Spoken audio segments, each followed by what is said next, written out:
summary of their budget, and then Mr. Ailes. And after each person, I will first give the subcommittee a chance to ask questions of each presenter, and then we'll open it up to other counselors at that time as we take the presenters in a row.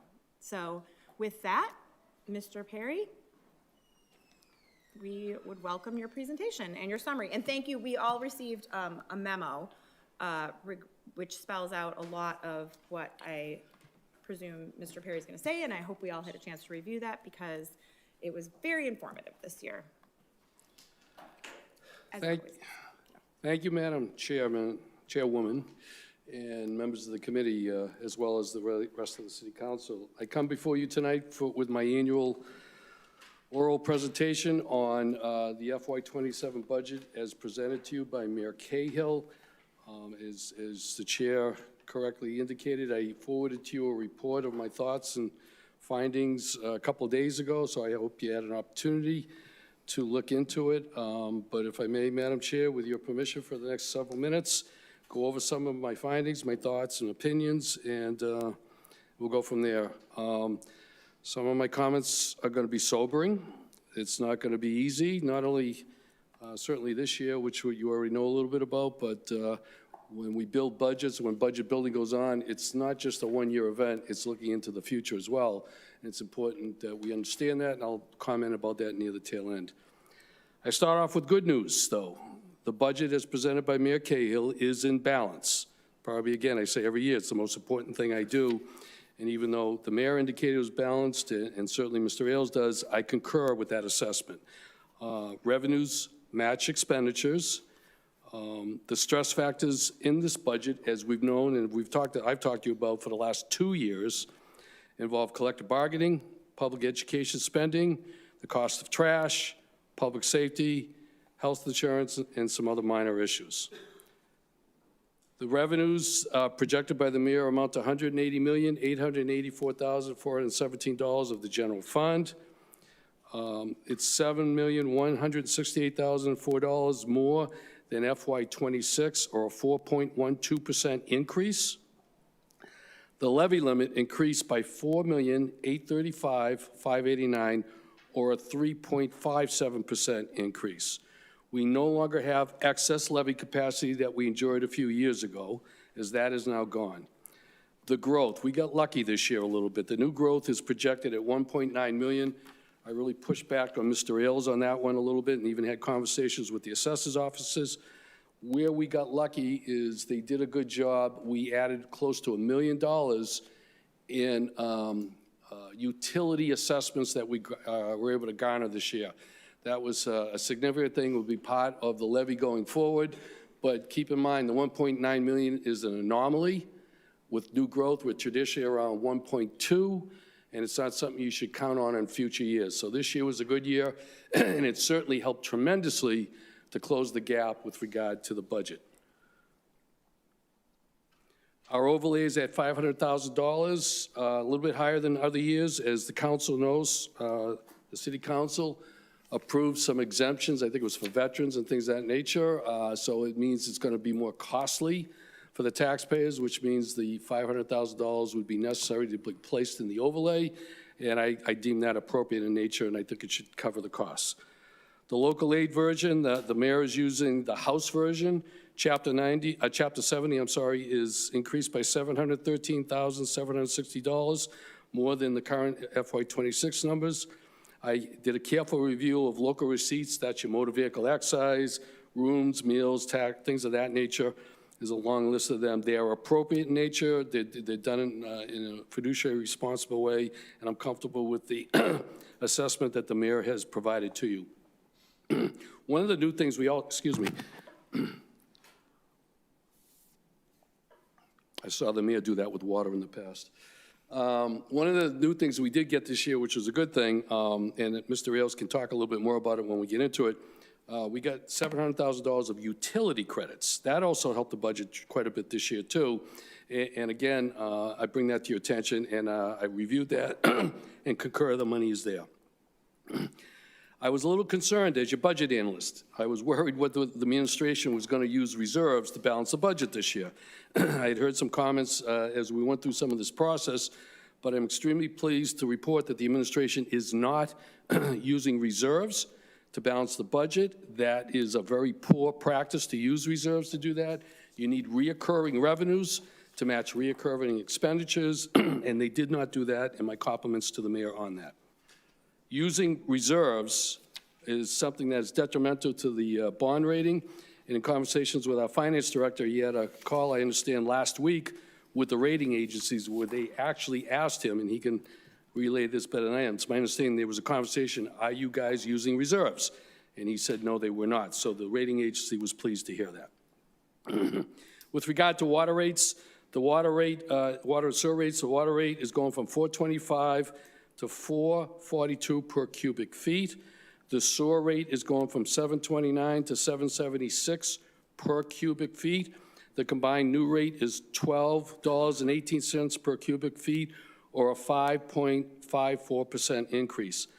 FY26 increase went up by 10.96.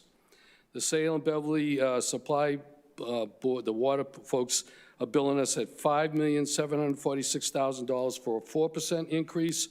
And the SESD, which has been in the papers lately, the sewage system is billing us for $9,506, or an 8.7% increase.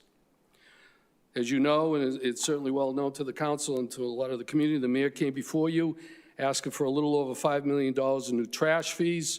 The council granted $3,677,096.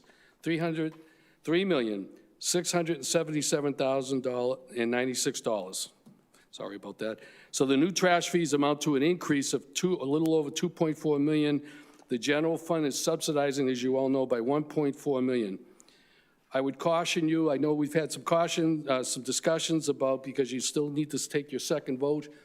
If you decide to do something like give exemptions to people or decide to cut it further, the city council will then have to take the responsibility to cut the budget accordingly. So you have to consider that in the course of your second vote there with whatever it is you want to do, because the budget is balanced, incorporating the new $3.6 million. The expenditures match revenues. Public education, the Beverly Public Schools is going up 5.27%, or the dollar amount is $4,503,621. It's almost identical to what the school folks came to the Financial Forecast Committee last fall, and that's what the mayor has incorporated.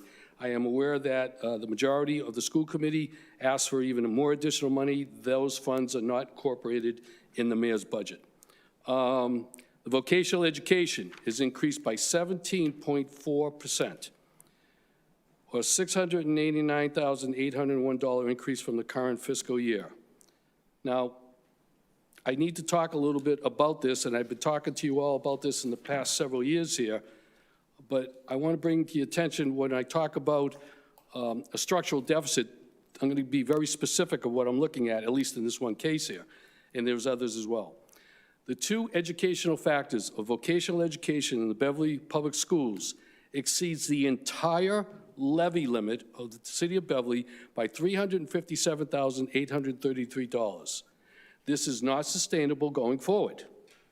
Think about it. The laws of Proposition 2.5 is not enough money to pay for public education in the city of Beverly. We have to get other revenues in there in order to balance the budget.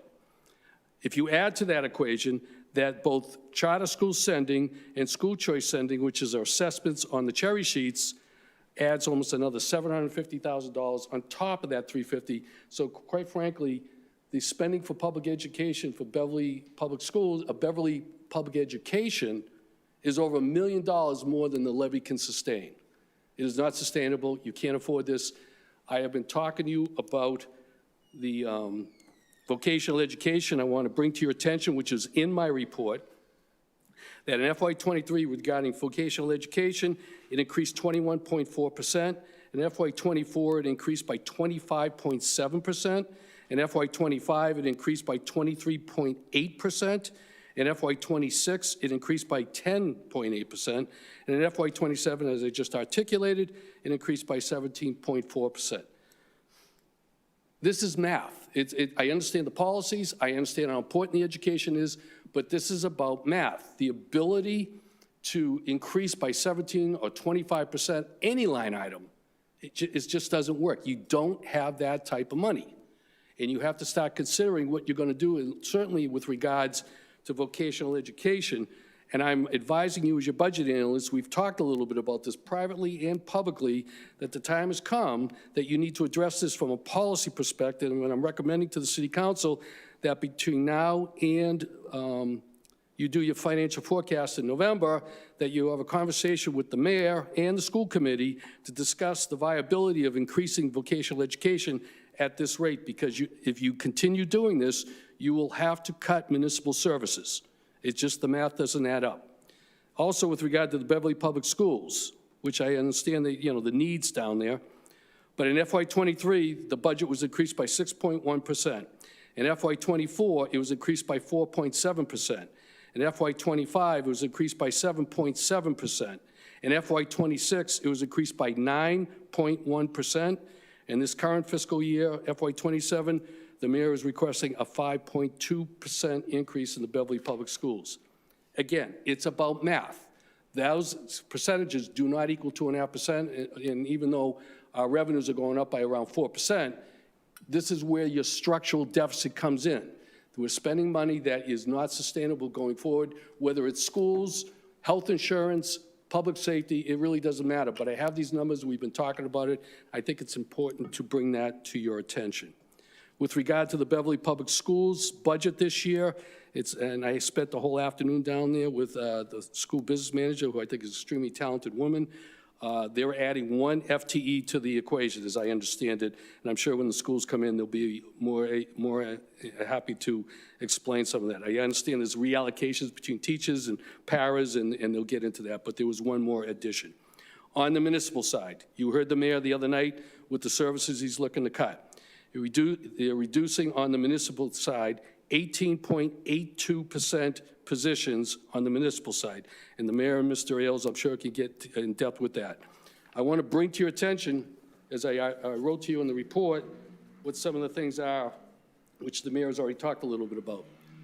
A review of the mayor's budget for 27 indicates the 18.82% positions being eliminated through attrition, shifting to other funding mechanisms and/or layoffs. Some of these positions are in the following offices: the Sustainability Office, the Finance Department, the Clerk's Office, Planning Department, Animal Control, Police, Fire, Engineering, City Hall, Library, Highway, Council of Aging, Health, Recreation, Veterans, Equity and Inclusion, and Human Resources.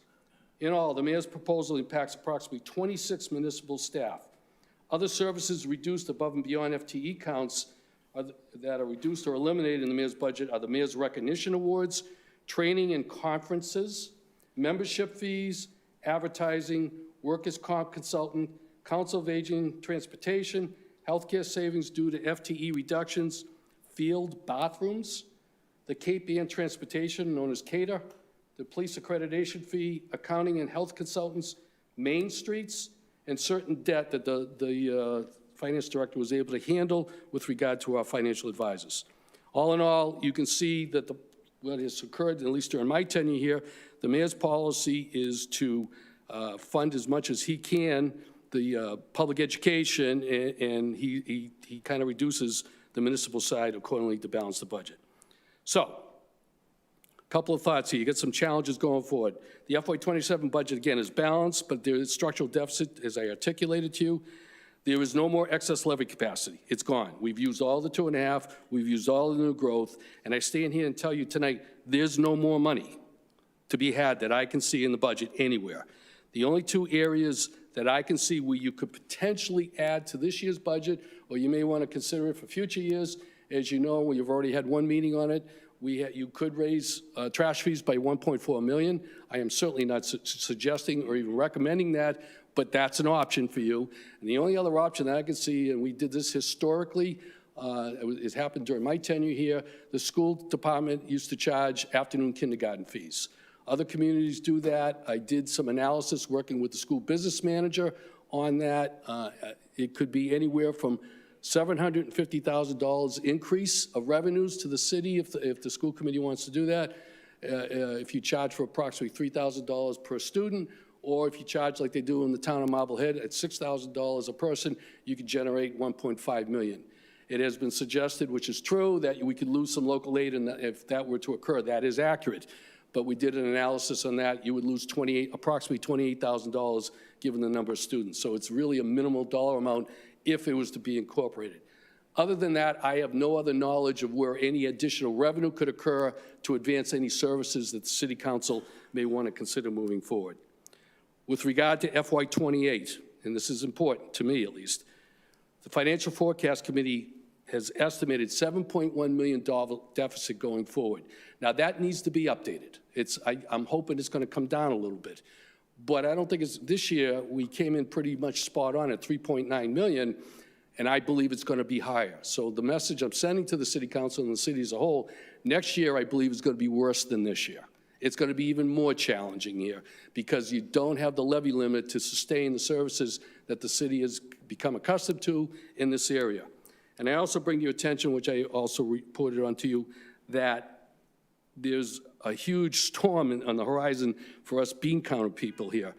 There is a potential, it appears, that there's going to be a referendum in the November ballot to drop the state income tax from 5% to 4%. And that's beyond our control. But just to give you perspective of financials, that equates to, based on my analysis, $5.1 billion less in the state coffers if that goes through. And to give you more perspective, the entire Commonwealth of Massachusetts, every one of the cities and towns of the Commonwealth, receive $8.1 billion in local aid. So it scares me like to no end the capacity of what would happen with local aid should that pass. And as policymakers, I think the city should start getting in front of that. You add to the equation the various cuts we're seeing from Washington, D.C. at the federal level, and you can see that I have serious concerns about FY28. So the role of the City Council moving forward, you have limited authority over collective bargaining. You all know that. As you also know, and hopefully when you have your public hearing, we'll educate the folks that come visit with us. You cannot increase or transfer any line item by law, but state law in the city charter. You can only decrease a line item. That's all you have the authority to do moving forward. So obviously, if any entity comes looking for more money, you can't even legally do it, even if you want to. So we'll hopefully remind the right people at the time. With regard to the school budget, they enjoy fiscal autonomy. You have no authority to cut any line item in there. You do have the authority to reduce the bottom line of the school budget there, as long as you don't cut it below foundation levels, and that's $10 or $15 million. I don't think any of us are going to worry too much about that. I make no recommendations to you regarding any policy matter or any line item. That's a policy decision. Unless the line item has a fiduciary impact on the city, I will rise if something is cut that I think will have a detrimental impact with regard to the fiduciary responsibilities of the city. Bottom line, the budget is balanced by the mayor. You must get a budget done by June 30th, as you all know. I'll be here, Madam Chair, to attend all your deliberations, and I'm more than happy at this point to answer any questions you or your colleagues may have, Madam Chair. Thank you. Thank you. Thank you very much. So I'm going to open it up to my fellow committee members. I have a few questions, but I'll save them until the end. So, Councilor Housen? Thank you, Madam Chair. Yeah, most of my questions actually are for the mayor, but let me ask you, Mr. Perry, is the municipal side or the city side of the budget a material source of our structural deficit at this point? Yes and no. I mean, on the municipal side, we have the health care. That's a big one. We certainly have collective bargaining, which is also a challenge. So yeah, some of it is on the municipal side. Certainly, it's on the public education side as well, as I've already talked to you about. So if I had to say, I think that the deficit is more challenging from the public education side than the municipal side, given I just gave you the percentage increases over the last 5 years, and the percentage increases on public education have far surpassed that of the municipal side. And if we have a material increase in the structural deficit for our next fiscal year, not this one we're talking about tonight, for the next one, on the city side of the budget, pretty much as long as I think Mayor Cahill has been our mayor, the city side of the budget hasn't grown, and which means that in effect, I think it's essentially, when you take into account inflation, it is essentially backslid in terms of expenses, setting aside, I guess, collective bargaining, although I acknowledge that's, the bigger piece of that. At this point, if we were to try to address a materially larger structural deficit next year, would you agree that it appears, the cuts, the cuts would have to be incredibly deep in Yes. various departments? Yes, incredibly deep. That's my opinion right now, yes. Yeah. If I may add to one other element that I didn't talk about on the municipal side, you jogged my memory here, thank you, Councilor, was the public safety departments. I did write in there. It's my opinion that the overtime for both police and fire are not sufficient in nature for FY27. I gave you the numbers on that. They were asking for an appropriation which is less than what they spent in the current fiscal year, FY26. And also keep in mind, they're going to go into the third year of the collective bargaining.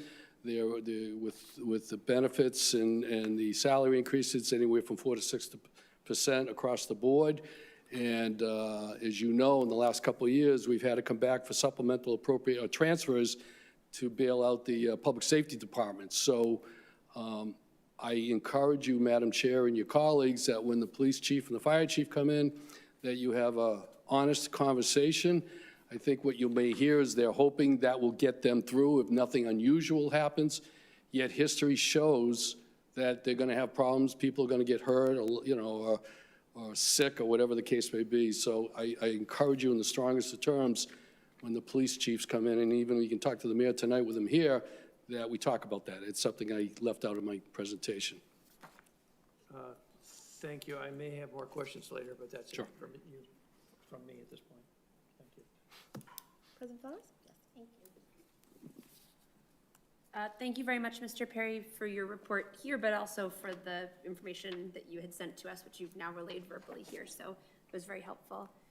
You may not have specific numbers on this, but just in thinking about some of the other stressors on the budget, I've been thinking about loss of some federal funding, and then what potentially could be further loss of federal funding. Do you have any thoughts about the pressures that the city is under, or could expect to be under, because of uncertainty at that level, and then as it impacts the state, and then as it impacts the city? So the biggest concern I have with regard to federal funding is on the school side. They receive $2.5 to $3 million in that area. I haven't got it at the top of my head, but it's significant. We're talking millions over on the school side, school lunches, and there's a host of title numbers there.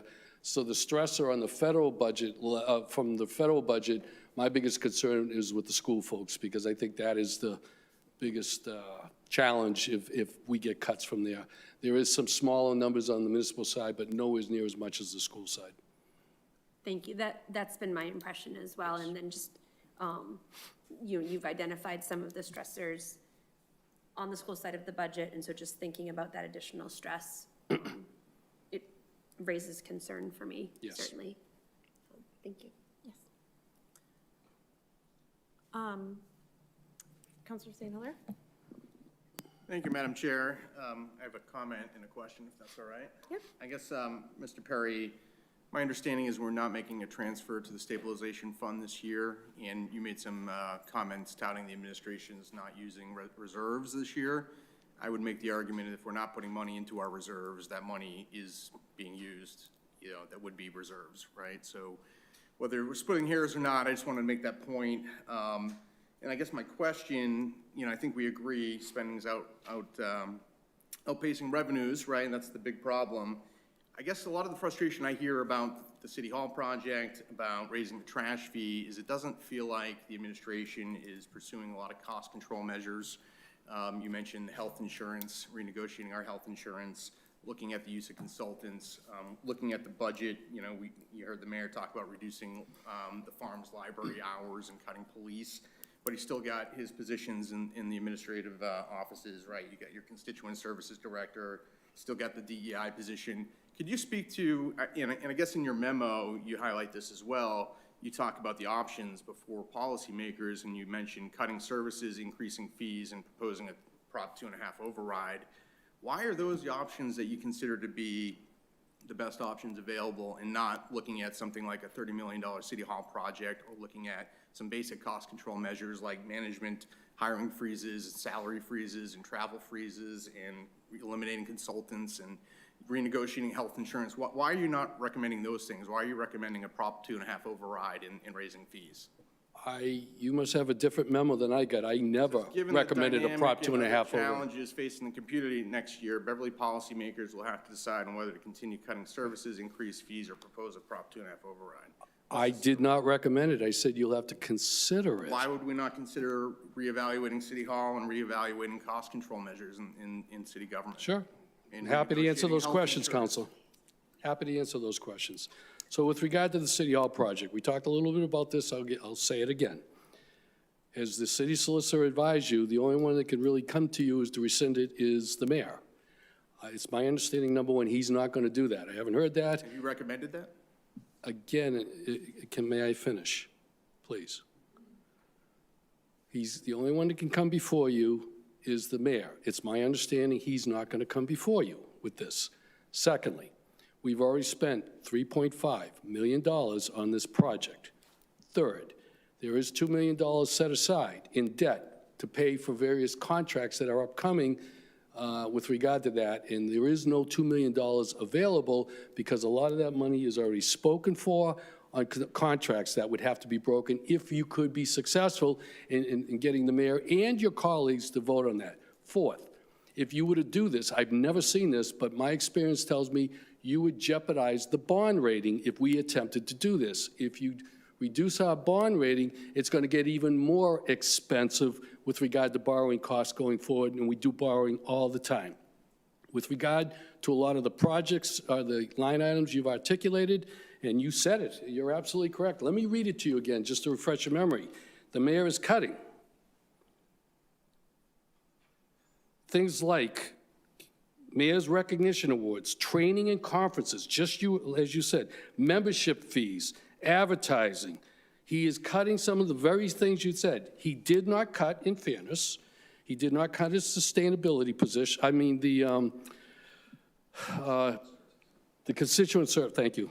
He did not cut that. That's up to you to make that policy decision to convince your colleagues. He did reduce the DEI position by down to 25 hours or something like that. That was reduced, but not eliminated. I want to be fair about that. Those are policy decisions for you and he to make. But I stand here as your budget analyst. It's not always popular, the things I say, and I understand that. I'm advising you it's a bad idea for the city of Beverly from a fiduciary perspective to try to reduce that, to eliminate that City Hall project, because the other thing you'll be doing if you were successful in doing that is the following. You would be increasing the operational side, a bubble that's not sustainable. You will be reducing the capital side. And I remind you, and you've been certainly here longer than I have, sir, it took 30 years for the city of Beverly to figure out how to build a police station. And everybody wanted to do it, and then Mr. Ailes and I sat down back in 2017 kind of figured it out. And it had to do with debt management and proper debt management. I've also articulated to you that we are below appropriate standards for debt management. It should be at 7%. We are only at 5%. You're not spending enough on your capital side because you need to spend more. And as your budget analyst, no, I would not recommend that you rescind that. It's a bad idea for a whole bunch of reasons. Okay, I'm going to go to Councilor President Flowers now. She had a follow-up question. Actually, I'll hold on mine for now. Do you have a follow-up question? Yeah, I just want to say, Mr. Perry, I would appreciate you not assuming what the mayor would or wouldn't do and present us with advice and recommendations as a council on what you think the best policy, options are to spend within our means and not anticipate putting more money in from our residents on a Prop 2.5 override. I don't think that's something our city is going to pass, and frankly, not something I'm willing to support. So I would just appreciate advice and recommendations to our body that are independent of whether you think the mayor would do it or not. All right. Okay, President Flowers. Thank you. I've been thinking about how to phrase it. So, Mr. Perry, I'm just wondering if you could just share your thoughts on, this question is imperfectly formed, but I've been thinking a lot about, obviously we have a serious budget issue to tackle here together in Beverly. And when I look across the Commonwealth, I see municipalities of every shape and size grappling with similar serious budget issues this year. And so that doesn't remove our responsibility or the seriousness with which I take the work that's before us for Beverly, but what it makes me want to ask you your thoughts on, because to me, part of what it suggests is that a structural deficit like this is not just about, I've been hearing some feedback from the community that suggests that there's wanton overspending that's wasteful or mismanaged in Beverly. My feeling is that when you're looking at communities that are dealing with costs that are rising at greater than 2.5% year over year, and we can all point to things in our own lives, our household budgets, that we know are outpacing 2.5% increases, but this is not a business. We don't have the ability to necessarily raise more revenue over and above, for the most part, that 2.5%. So right there, we're dealing with math that is difficult math to make work. So I'm just wondering if you could just offer your thoughts about Sure. What a municipality like Beverly is dealing with, just at the baseline. You know, even if we're going to have to look seriously at this, there are cuts, there may be more cuts. But could you just reflect a bit about the environment in which we find ourselves? Yep. And that question of what's responsible versus not. No, absolutely. Thank you for the, I kind of anticipated this question to come. I did a little homework. Madam Chair and I had a conversation this afternoon, so I did a little more homework before I got here. Almost all the cities and towns are facing financial challenges across the board. It's not unique to Beverly. I forwarded to all of you there last winter the Mass Municipal Association's report. It was through the financial forecast. Everybody's up against it. It's really difficult. I am aware of several communities right in the vicinity, the North Shore area, doing overrides. One in Marblehead, I think Saturday, and I think my former hometown in Nahant is going to be doing one in the next couple of weeks there. Some have failed. I think Winchester's failed. Malden, I think, passed it. Don't hold me. I'm doing this by memory. But almost all the communities are up against it because all you have to do is go to the supermarket and buy food. And that's the answer to the question. Buy a loaf of bread. That tells you the challenges of buying a loaf of bread today are no different from municipal government. The reality is everything's going through the roof. Healthcare is terrible, quite frankly, in terms of the challenges with cities and towns. And then after talking to Chair Feldman today, I went and did some quick homework just to give you perspective of what's going on in a few other communities somewhat near here. And I just looked strictly at schools and reductions of FTE because we're usually a little later here in Beverly than in most other communities. But the following communities reduced FTE counts. I don't know if they're teachers, paras, administrators, but they reduced because of the challenges they're facing as we are here. The following communities: Methuen school system reduced 12 FTEs. Salem, 31.8 FTEs. They had some realignments, some kindergarten, some elementary schools there with mergers. That was part of the equation. Peabody, 14.5 FTEs. Revere, 66 FTEs in their school system. The city of Boston, 300 FTEs are being eliminated in the city of Boston. Woburn had 22 FTEs. Winchester had 32.5 FTEs. And Saugus, which surprised me, I didn't realize that myself, had 43 FTE reductions. That's just on the school side. I don't even know what's going on the municipal side. I didn't have the time or ability to get all that stuff. But the bottom line to it, Madam President, every other community is up against it. I think we're better than most. I think we've done a pretty good job here over the years of how we handle our finances in terms of trying to be conservative. I have personally been heavily criticized in financial forecasting in years gone by of how to handle the funds there, and because of that, we're able to do things like pay for snow and ice deficits that came. Other communities, as Councilor Spang and I had a conversation about, have to amortize it over 3 years because they couldn't handle it. We were able to handle that stuff here. So the bottom line to it, yes, it's everywhere. It's not unique to Beverly. It's difficult here, and it's just going to get harder for this city and other communities going forward. Yes. Thank you, Madam Chair. Thank you, Mr. Perry. Just my follow-up, I guess, thought, and you can feel free to disagree with this. I know you've mentioned a few of the things that are before us to consider, but just for members of the public who may be following along and thinking about different ways that we might make decisions in our personal household budgets, or if for folks who are business owners, and where I think municipalities may differ from those experiences, and you can feel free to disagree with this. In some cases, there's just a few levers that we've got to pull, and I think Councilor St. Hilaire read some of them from your memo, but what's before us to grapple with are the cuts that are already in this budget proposed, the balance of the fact that in a municipality, cuts to personnel correlate to cuts in service, and so thinking about what services, how deeply we can cut services to residents and where that impact will be felt, and then thinking about those potential fee areas that you had mentioned and balancing that against the very real impact on residents who are dealing with those same kind of stressors in their household budget that we're talking about. But there's not a whole menu of options beyond that, it sounds like, for us.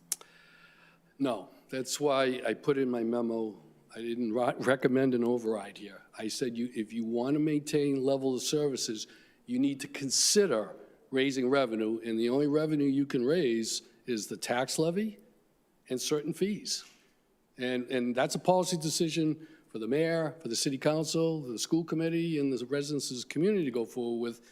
But I am on pretty safe ground here that without increasing revenue, whatever it may be, you're going to have to continue reducing services in the city of Beverly moving forward. Thank you. Thank you, Madam Chair. You're welcome.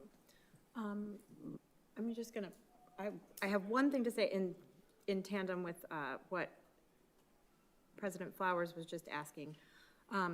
We had a discussion earlier about what some of those reduction in services look like, and I was actually just found out today that the reason why we don't have the online budget book like we have in the last couple of years, like we have a PDF on the website, but we've had a very great format that's very user-friendly that people could follow along with. And I was noticing that we don't have an online budget book, and that's if you could speak to the fact that Sure. what we've been missing from some of those services, and that's how we're starting to feel it, and that's a direct impact this year. And Madam Chair, you're correct. We did talk about this today. You do not have an electronic budget book like you had other years. The reason being, we no longer have an assistant finance director. Mr. Ailes is all by himself.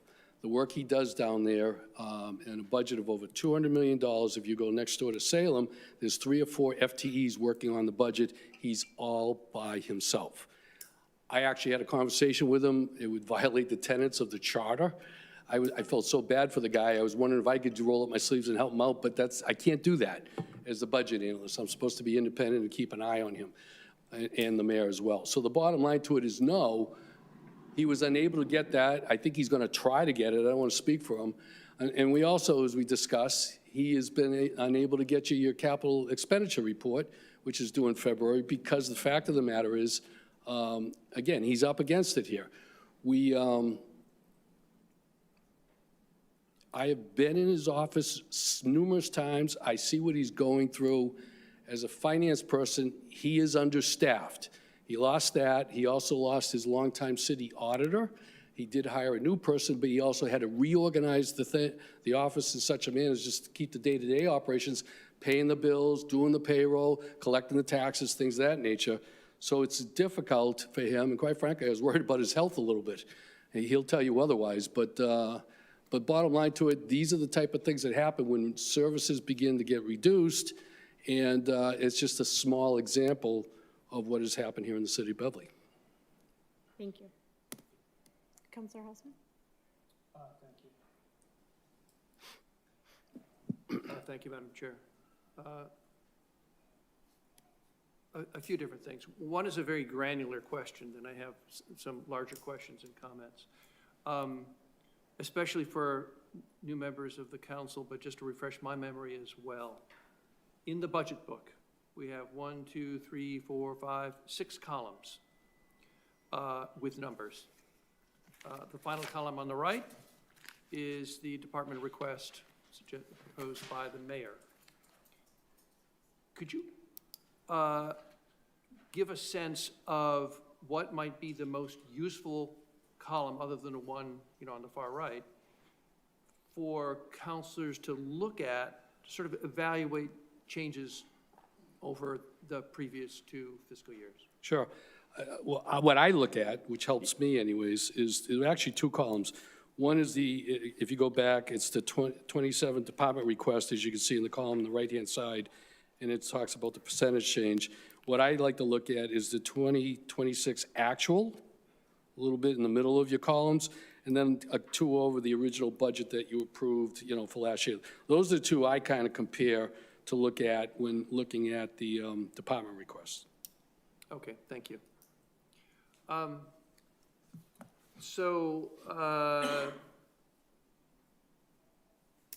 couple of different comments here. As has been said up here by Chair Feldman and others, many others actually, 2 things, more than 2 things, can be true at once, including things that are apparently contradictory. And I do think that we find ourselves in that kind of a situation right now. I'm, as a city councilor, very aware and sensitive to the fact that the money in this budget, the money that is spent by the city, is not our money, it's our constituents' money. And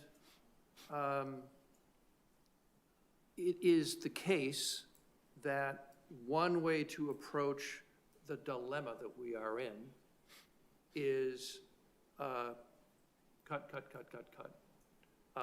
We are already starting to do that, or at least the mayor in his proposed budget is starting to do that.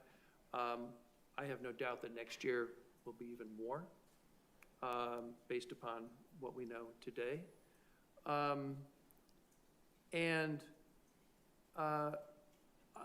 Councilor St. Hilaire has really emphasized, and I think he represents much of his constituency, the idea of cutting costs rather than raising fees or override and so forth. And I know we've had a hall here full of people upset about the trash fee. I don't think any of us up here don't understand the sensitivity to cost. But one of the responsibilities we have as city councilors is also to provide services. And while I understand from a, if you will, ideological point of view, that some may have a preference for cutting costs, from another ideological point of view, others feel strongly about maintaining services. And so, I hear a lot from my constituents.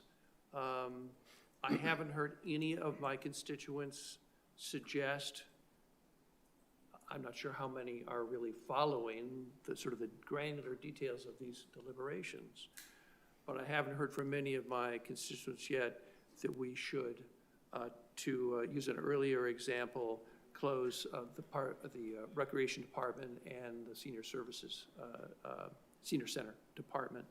And you can take your pick of what departments you might want to cut or kneecap, as the case may be.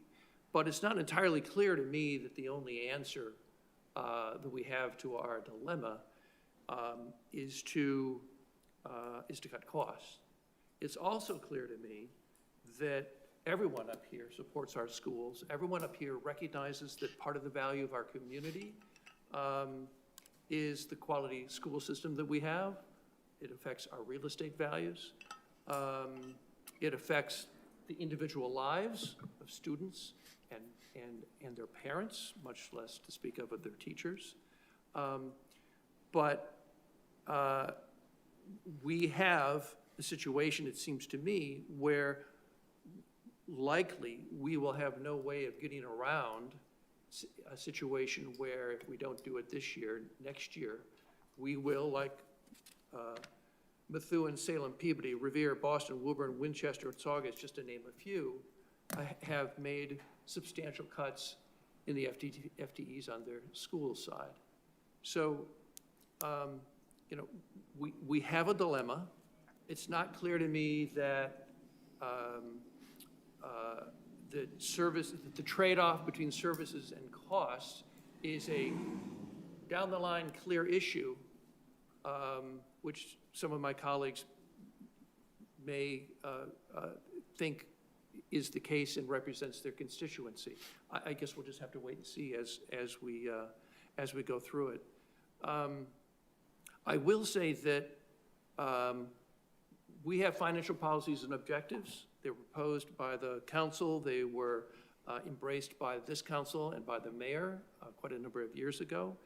And those policies and objectives have provided both a framework, but also have perhaps instilled a certain level of discipline in how both the administration and the city council has moved forward. And at least from my point of view, given, and I may have the numbers, because I'm going off the top of my head, I may have the numbers somewhat wrong, but the 3.6 million, I think, that we've already spent in the City Hall project, the 2.5 million that we've already committed to, notwithstanding the fact that we apparently, according to the city solicitor, don't have the authority, only the mayor does, to cut that the City Hall renovation project is an easy target. It is easily appealing to folks who do not, know about the financial policies and objectives in our constituent body, do not know how this council, through financial forecasting and on an annual basis as we go through the budget process, how we have kept to the discipline spelled out in the financial policies and objectives. And, from my vantage point, I think it's important that we stay with them, and that would also mean I certainly wouldn't support changing moving forward on the on the City Hall renovation because of the many things that you spelled out that I won't repeat. So I will, at that, I guess, step down from my soapbox for a moment in my comments and ask a question and then wind up. Health insurance and rebalancing. What's involved if in the next fiscal year, or maybe at some point during this coming this fiscal year, what would be involved in the process, and how long would it take for the administration to work through the process of readjusting the percentage of contributions by employees that is presently set out in the health insurance? Or is that simply off the table because it's baked into the collective bargaining agreements we already have? So a couple of thoughts on health insurance. We are self-insured, so we have what is known as a health claims trust fund. Trust fund is monitored by the finance director. Actually, we spent some time looking at this in the last few months there. In the last 2 to 3 fiscal years, the fund balance has come down. So we're obviously, as Bean County, is very cognizant of that. And we got to make sure it stays healthy enough to take on, whatever should come our way. So because that is one of the factors we were looking at, is the fund balance of the trust fund, and we have to protect it. So that's part of the equation of why you see about a 9% increase in health insurance. The second thing is the health claims trust fund is kind of broken into two pots of thing. One is the employer, which is the city, who contributes 80%, and the employee contributes 20%, and that's via collective bargaining agreements. So the city does pay 80% health insurance for its staff, which is on the generous side compared to, there are a few other 80%ers, but not that many out there. So, you know, that's a policy this city has carried forward as long as I've been here, and certainly before that. In terms of time frame, this will be the third year of the collective bargainings, I think, across the city. I believe the teachers and almost all the city employees, we have one collective bargaining agreement not yet completed with, I believe, the dispatch. We were just talking about that today. But in order to negotiate with the unions, and that's the prerogative of the executive, not the city council. You can only suggest or advise, but you don't have authority on that because you have no legal authority over collective bargaining. They would have to make a decision, the executive branch, to whether or not they wanted to negotiate with the unions, whether the unions would want to go along with that, to reduce that, to give relief. In some communities, it's been successful. In other communities, it has not. I can't speak to that, but that's basically,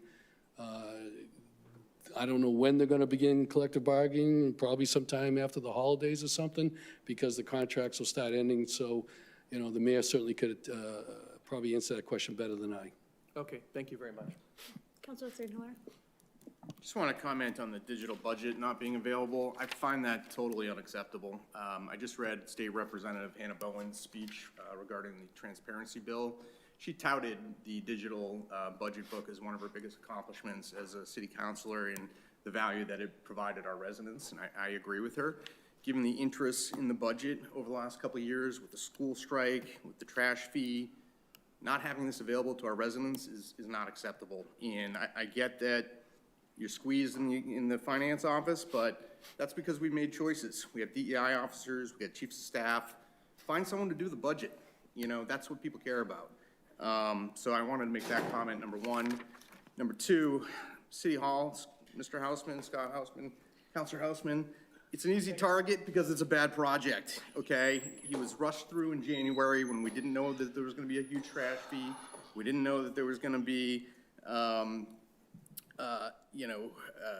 sorry, I lost my train there, but we're updating workstations. The mayor cited workstations. We're updating workstations while passing along fee increases to our residents. It's totally inappropriate. I get the 5%, but when we're looking for things to cut, there's nothing to me that has less public, value than redoing the executive office workstations, okay? So I just wanted to comment on that.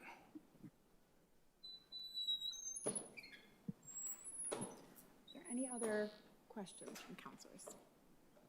All right. Thank you very much, Mr. Perry. We will be calling on you again. Thank you, ma'am. I did actually have one quick question just to get ahead of questions for maybe further down the line in the budget that I would appreciate your opinion on. In terms of the vocational assessment and the sustainability of that, the unsustainability of that, I guess, is more of the way of saying that. What would you, in terms of considerations we could take or options we could look into to increase our ability to be able to fund that appropriately? Yeah, great question. In fairness to the city, but it's all, I think there's 17 communities that the VOCA from the North Shore area. I'm not quite, maybe, I don't know. I think it's around 17, but I could be wrong on that. They're all facing with the same thing. From my experience, the vocational education does not correlate with the laws of Proposition 2.5. It just is just such a complete disconnect there. I mean, 17 point, you just can't do it. The math just doesn't add up. In my view, one of the considerations from a policy perspective would be for the city council, the mayor, the school committee, our representative on the vocation to get together and try to decide what the future enrollment would be via appropriation process out there. There's a lot of confusion of how that works, but my understanding is everything's still subject to appropriation. And I think, and I still haven't got a straight answer yet, who makes the decision on enrollment out of this city.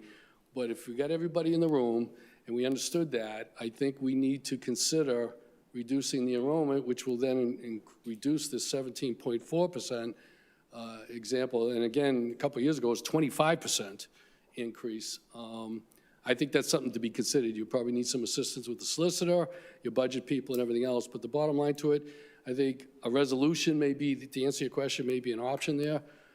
But again, again, it's all math. If you continue this appropriation, you will have to continue cutting other services, including, quite frankly, the Beverly Public Schools, if you're going to continue on this path of these large budgetary increases.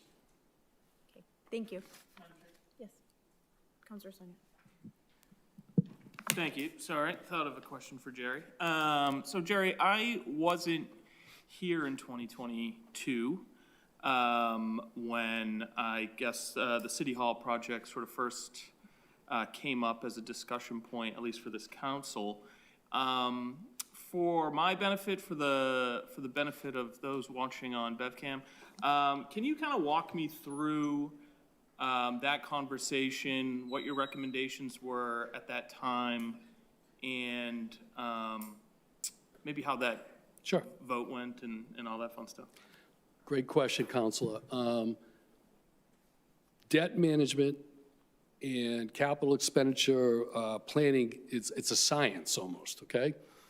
And that capital expenditure report is pretty important. And traditionally, the mayor's office cranks it out, and then we try to live by it. We plan on the future. The way debt management works is you want to see it slightly increase year after year. Not a lot, but slightly increase to keep up with inflation. You don't want to see spikes. That's a bad policy. So we've done a really good job in the city of keeping it somewhat flat with a slight increase going forward. And what you do is when debt is retired, you backfill it with new debt. So back in 2017, we worked on this. We really revamped, and a lot of it, Mr. Ailes gets 90% of the kudos here for this stuff, but we really revamped how. We worked with our financial advisor, I put in my 2 cents here and there, and we kind of revamped how we did it. And we were able to, over a long period of time, plan how to do capital improvements. So the first thing, as I already indicated to you, was the ability to do this, the police station, which is around $30 million. We were able to figure out how to plug it in there. Then, back in 2022, which is 4 years ago, we knew in 2017 that in 2022, we were going to be able to take on the City Hall, the administration, and some of the councilors at that time voiced an interest in that, not all of them, but certainly there was some policy interest in doing that. So then in 2022, we took you weren't here, you're right, but the then City Council, many of them are here tonight, voted $1.5 million from free cash as seed money to get going. As you saw, we have engineers and architects, and because Lord knows I don't know how to do that. And we brought people in to figure that stuff out. And at that time, I wrote to then City Council that if you're going to do this, you got to see it through, because it's like putting a down payment on the house and then losing the money. And so the practice was, the council at that time, and again, you were not a part of it, so you get a pass, I guess. But the then City Councilors did vote the $1.5 million and knew, or at least heard it from me, that once you start this, it's kind of like you can't really claw it back, at least in my view. And so we did that, but it took many years. I'll be honest with you, it took a little longer than I thought it should have. I would have liked to see it come a year earlier, but I can't predict architects and engineers and things of that nature. But the mayor came forward to you last January, something like that, with the proposal. It was consistent with our capital expenditure plan. It was consistent with our financial policies. It was consistent with proper debt management. And again, I come back to, and I've been repeating myself over and over, it is appropriate and proper to keep a certain level of debt in a municipality to protect themselves. This city, many years ago, did not do that, and that's why they had a police station that was really unacceptable and almost liability. So the answer to your question is, it was a lot of planning, it's debt management, and it was all that stuff, and the mayor wanted it. I think it was, I stayed correct, I thought it was a unanimous vote in 2022. I think now Representative Bowen did not vote for that. I think it was an 8-1 vote. And then, obviously, it was a 7-2 vote to do the final borrowing last winter. So I hope that answers your question. Thank you. And just as a follow-up, Madam Chair, where was that conversation in line with, I guess, forecasting at the time? It's not that long ago in the Yeah. grand scheme of things. And Great so question. You probably had some inkling at that time, what the conversation maybe this year would be like, for example. I don't know if you can speak to that. No, absolutely. That's a great question. The answer, I didn't have an inkling. We knew specifically what was going on, because in the financial forecasting model that Mr. Ailes does a lot of work on, we had our debt line. I just told you, we try to see the debt climb just a little bit. It is right in the financial forecasting. We built that model in. Financial forecasting knew about it. We talked a little bit about that at the time when we discussed the forecasting, and the answer, it was not an inkling. It was well known and understood that the debt management was there, and we actually did have a conversation, I know because I brought it up, that I thought it was too low. I still think it's too low. And I would advise you to do differently, but obviously there's no interest in that. Okay, thank you. And to reiterate, it was an 8-1 vote, and it was now Representative Bowen. Yes. Okay, thank you. Councilor Steinhiller? I appreciate that. I wanted to follow up on that discussion. I appreciate Mr. Perry's recollection, and I was one of the councilors that voted for the $1.5 million in 2022 for a study of the City Hall project. It took 4 years for that project to come to fruition. There were many discussions between then. I was never foreseeing a $30 million project. I agree that there needs to be HVAC upgrades, maybe a bathroom upgrade. I was never envisioning a $30 million project. I did not anticipate a trash fee increase proposed to $425. And I appreciate the architecture's delay, but there was also election in between, and I think that contributed also to the delay. And I don't think the timing of the vote in January was just out there. I think there was a reason that we got that before we got the trash fee, before we got the budget. I think we had those things in play. I question whether you guys would all voted for that in January. I did not vote for it because I felt something like this might happen. There might be choices we have to make that are worse off than not building a City Hall project. And for me, that's why I'm absolutely against it. I can say I voted for the 1.5, I voted against the 25, and I think right now we ought to cancel it. I still think that's $2 million that we can use for far better things. All right. Thank you, Mr. Perry, Thank you, Madam for Chair. your help. Up next. Would the mayor like to, I think you're up next.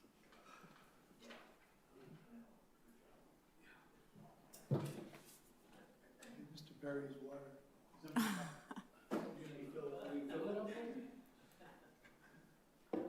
Good evening, everyone.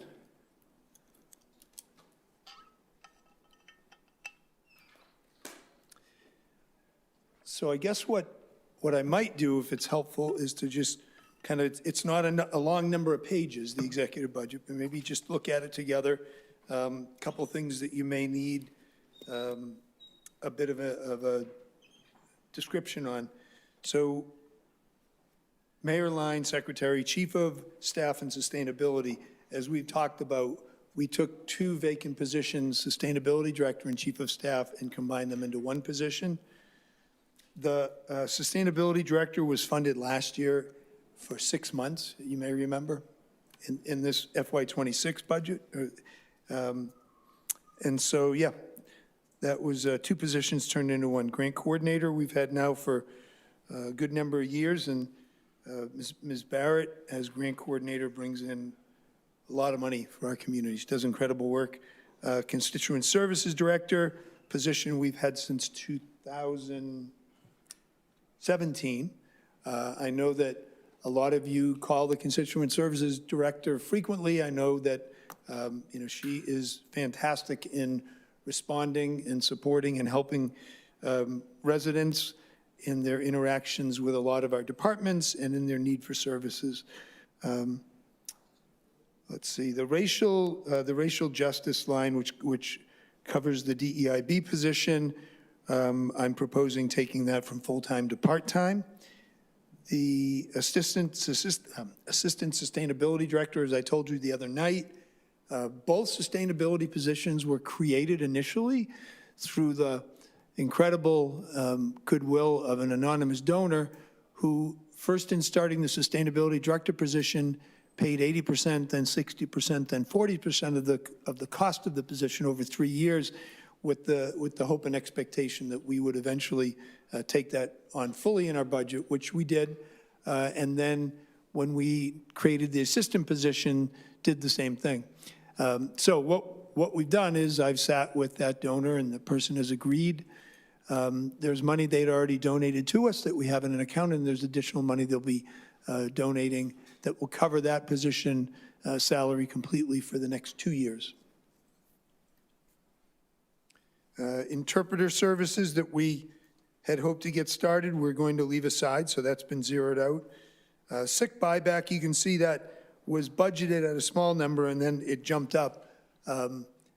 When there's separation of service, be it somebody leaving for another job or retiring, there are certain things that can be bought back. And you'll remember our former chief of staff, Ms. Ruel-Kursker, she actually worked for the city for, I don't know, close to 30 years. She's not that old, but she started very young. She was at the rec department for quite a long time before coming over to the mayor's office. And so that was something we had to take care of in this year's budget, but you can see the proposed line is back to where it was in FY26. And the line for those has been carried, where's that been carried? In a reserve, and then gets transferred. Yep, because I know it isn't in any given department. It's in a reserve, and then as people leave and it's needed, it's transferred over to different departments to cover it. Longevity, we have a couple of employees who've been here long enough to get longevity payments, and we have a very small training line. Expenses, you can see that we've proposed cutting that by $5,000. I would say, and I said this in my remarks the other night, there's a lot that we do that costs a little bit of money and is absolutely worth doing because it brings back much greater value.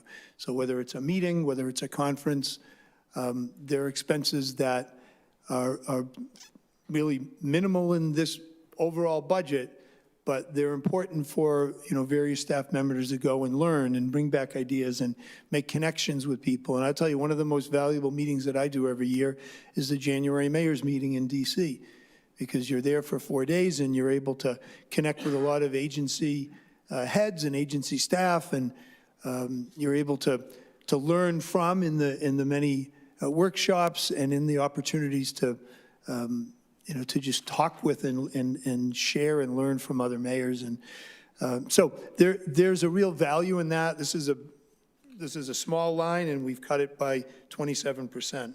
I would ask you to please keep that line where we've proposed it. The other expense line is a $5,000 amount, can support DEIB work and other initiatives. And then you look below, that's the total personnel. You look below to purchase of service.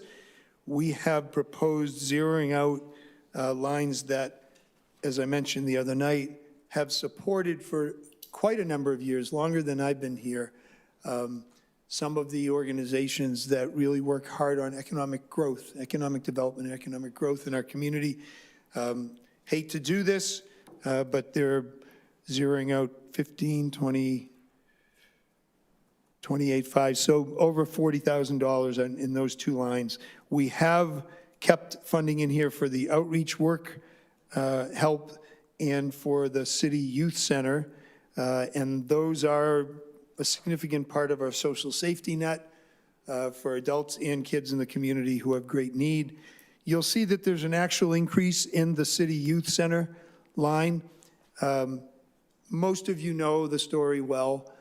When the city almost went into receivership in 1993, there was thought of needing to eliminate the youth center, the Miles McPherson Youth Center. And at that time, the Beverly YMCA put their hand up and said, we will help you, City of Beverly, we'll run it.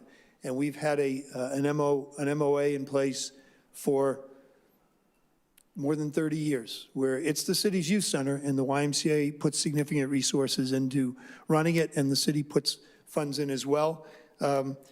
You'll see where's the line again? You'll see the 68,450, which has been a fairly steady number in terms of city funds into the program for years.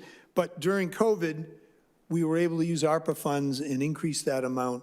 The ARPA funds are now gone, both time limited, and we spent them on this program. And so with the new youth center just having opened, and a lot of interest and a lot of opportunity to really connect with our most vulnerable kids and teens, we want to hold that funding at a level amount where it has been the last couple of years and fill the gap for the ARPA funding being gone. Because again, that's a critical service to some of our neediest young people in the community. The summer learning line has been higher than the 15,000 it's at, but we took it down last year, understanding that we're all struggling to make this balance. I will say that the budget for the summer learning program this year is above 180,000. And so this 15,000 is a small percentage of the whole.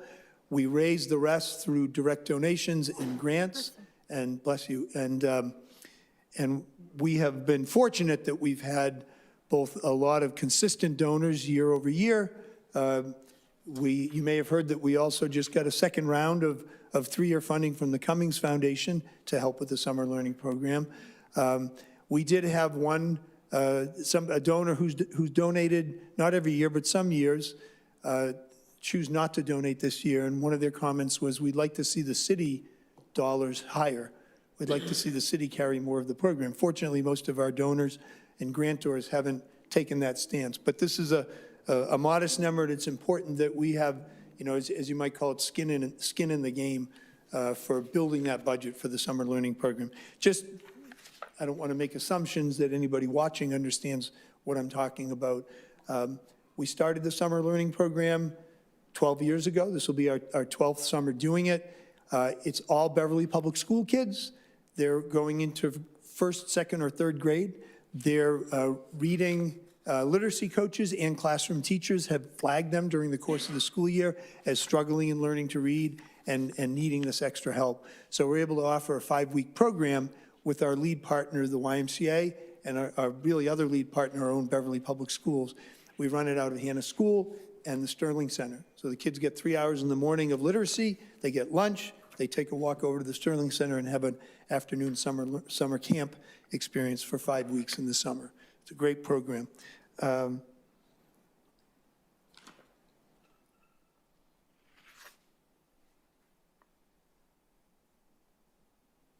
then the last line that's of any amount is the 15,000 for essentially for dues, the U.S. Conference of Mayor dues, the Mass Municipal Association city membership, and I know some of you are active with the city councilors arm of Mass Municipal Association. I'm very active with the mayor's group, the Urban Sustainability Directors Network, and the Metropolitan Area Planning Council. The MAPC, so first the MMA, since I mentioned that, every city and town in the state belongs to and pays dues to the MMA. The MAPC, every city and town actually belongs to a regional planning organization. Ours, the MAPC, is the biggest of them because it's Greater Boston. It's 101 cities and towns. And so we have an annual dues to help support the work they do with us. And they do provide a lot of technical assistance, a lot of advocacy around city and towns' needs at the state level. And it's also a great partnership that we have with them. So I'll stop there, and I'm sure, I know you have questions, so let me just stop and wait for them. Thanks. All right, thank you. And before I go to questions, for those following along at home, because I know we don't have a budget book and a summary, from in terms of the city budget and the percentage and the deficit being close to 4 million that we were looking at and stuff. I just wanted to point out for those following along at home that the entirety of the executive office budget total executive proposed for FY 2027 is less than $1 million. It's just over 800,000. So when we're talking about these structural challenges and these millions of dollars and certain positions being eliminated in the executive, we're not talking, there's not enough there to get, even scratch the surface of, we can get, and I will say, with this budget, this was a reduction of almost 20% of the executive office. I would like to commend the hard decisions that you made in reducing this line item by $150,000. I mean, I think people following along at home might lose sight of the size of the budget that we're working with as a city and the size of some of the things we've held up as travel expenses and this and that. And it's just, I know every bit adds up, but this is like being blamed for your avocado toast for why you can't buy a house. I mean, that's just kind of what I see when I see people using the examples that they use, because they're peanuts. We're talking about millions and millions of dollars here, and this is a reduced budget to $800,000 for the whole office. So I'm not saying there's not more cuts that could be made. I'm not saying that we couldn't still do better, because we can all try and do better. But I think people lose that high level, the numbers. I'm a numbers person, and I've looked at the numbers, and there's not anything here that's going to structurally make, we could eliminate the whole department and we still have a deficit. So for those that are following along at home, I've done the numbers and the math, and it doesn't add up. So one of the questions I did have, I'm going to just start with one. What is the other expenses in support of DEIB work and initiatives? I know it's only $5,000, but I'm curious as to Sure. what that looks like. If you remember when we first put some money aside for racial equity work, it was as we were working on the FY21 budget. It was late spring, and there was the murder of George Floyd, which we all sadly had to watch on TV over and over again. And we were preparing our budget at that time, and what we did was we held aside, I think we held aside $75,000, and then Mr. Ailes and I made a commitment to find another 75 within the budget to come back and, kind of reapportion. And so early on, we didn't have a position. Early on, we spent time initially doing some trainings, and then we brought in a consultant who helped us create the race equity. Task force. Help me out. The audit, thank you, the audit. And so we spent a good amount of time on that over a period of a couple of years, and the consultants were top-notch. I mean, we've had, one thing I've learned in 13 years is some fantastic consultants worth every nickel, and others not so much. This was a really tremendous team that we work with, and it got us really a blueprint for how city government can do better, and can try to start to build the structural opportunities for everyone in our community to have access to the same things that some have access to, right? Opportunities, access, just trying to ensure that our community at large, everyone in Beverly, has access to city government, has access to information, has an understanding of how things work, has a fighting chance at being involved, whether that be in a staff position, in a volunteer position, in an elected position, all of those. Eventually, we hired a DEIB director and have kind of squeezed down the expenditures beyond the salary of the position, and eventually, we don't have money left for any of that additional work beyond the person. So, when you see the 5,000 there, that could be used on a DEIB initiative if it's there when the budget is passed. It could be used for some other purpose within the office. But it does sit at, if I'm right, 5,000, right? Yes, it sits at 5,000. Yeah. Okay. President Flowers. Thank you, Madam Chair. Thank you, Mr. Mayor. I'm just wondering, you touched on it. Can you just refresh my memory? I'm looking on page 19. at line item 53016, that's the outreach line item for 25,000. Could you just refresh my memory, and then for anyone following along, what typically gets funded out of that particular line? So each of these lines are for a different type of services, and then we have provided over periods of time, 3-year periods, RFPs that anyone can respond to. And that outreach work, that's been Bootstraps? Yep, yeah. So Beverly Bootstraps has won that RFP and held that contract for a number of years. Thank you. And then if I could just ask you, along those same lines, although it's, I guess, tied to sort of a variety here where you were talking about some of the reductions to organizations that have typically been working towards economic stimulus or support of our downtown or businesses. Yep. I'm assuming one of those was our support to Beverly Main Streets. Yeah, but so can you touch again, RFPs that organizations have had to apply for and win, but the 15K has in recent years gone in part to Beverly Chamber of Commerce and in part to Innoventures, which is the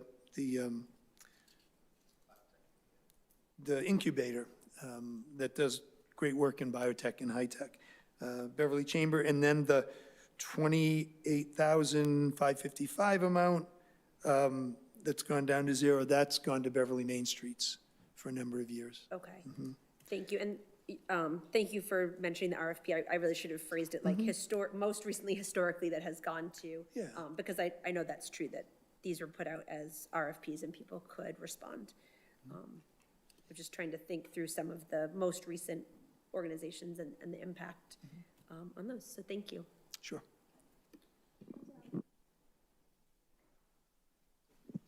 Thank you, Madam Chair. One sort of line item question, Mayor. The 13,500 under expenses for the mayor's staff and functions, is that the one you were referring to that supports like going to the Conference of Mayors and so forth? The one that pays dues is on the last page, under other charges and expenses. That's where, that's taken Oh, up I with see. with the Yes. dues for the 4 Okay, organizations. thank you. So, so the line that I am referring to then, the 13,500, could you elaborate a little bit on all expenses in support of and functions? What is that? Could you give me some examples? Sure. I have, in some years, I've used it to go to both U.S. Conference of Mayor meetings, both the winter meeting in D.C. and then the annual meeting, which is generally in June and is held in a different city each year. A couple of years ago, I went to Kansas City for the meeting. I'm not going to the meeting this year because it's going on right now.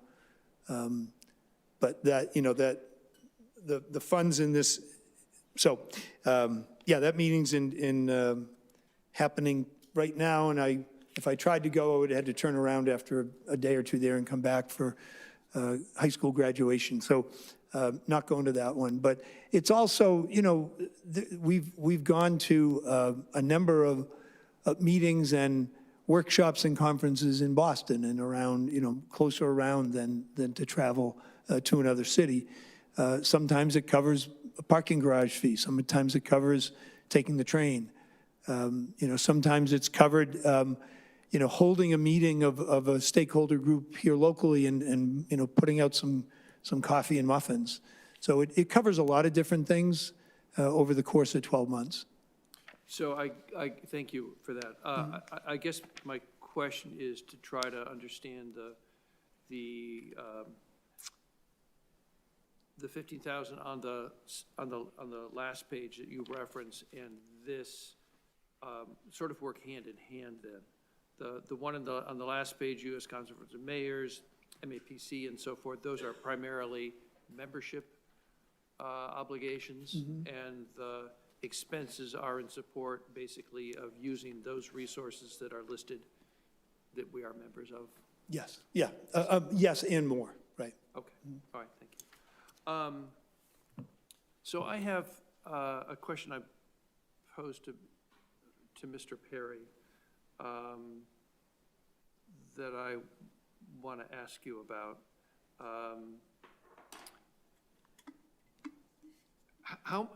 If you were to put your finger on the relative balance at this point between the municipal side and the school side of the budget,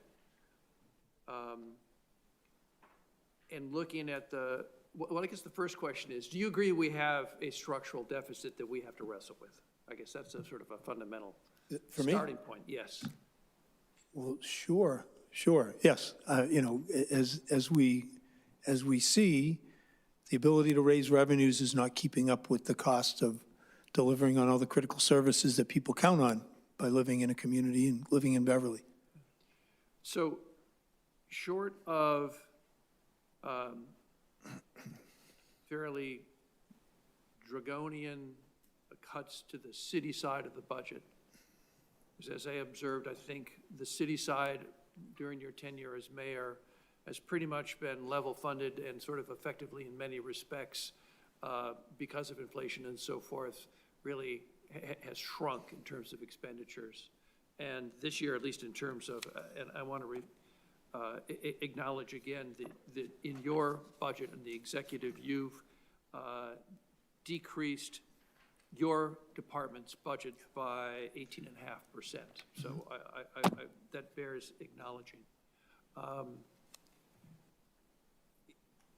I guess what I may be dancing around with here is, it seems to me that we are in our next fiscal year, not this fiscal year, you have submitted a balanced budget, that we are looking at a situation where we will have no choice but to really make probably very painful cuts on the school side of the budget. And maybe the most direct way to address the question is to ask you if you kind of agree with that the choice may be that, or, well, let's put it this way. If we assume there's a structural deficit and it's going to be at least as bad next year, probably worse. If you had to make a trade-off between cutting the school side or cutting city side departments wholesale, how would you think about trying to deal with that? Because I feel like right now, we are like the fellow who jumped off a 20-story building, and he's halfway down and saying, so far so good, so far so good. But the next year, that fellow's gonna land, and he's gonna land in our budget, and it's gonna be really painful.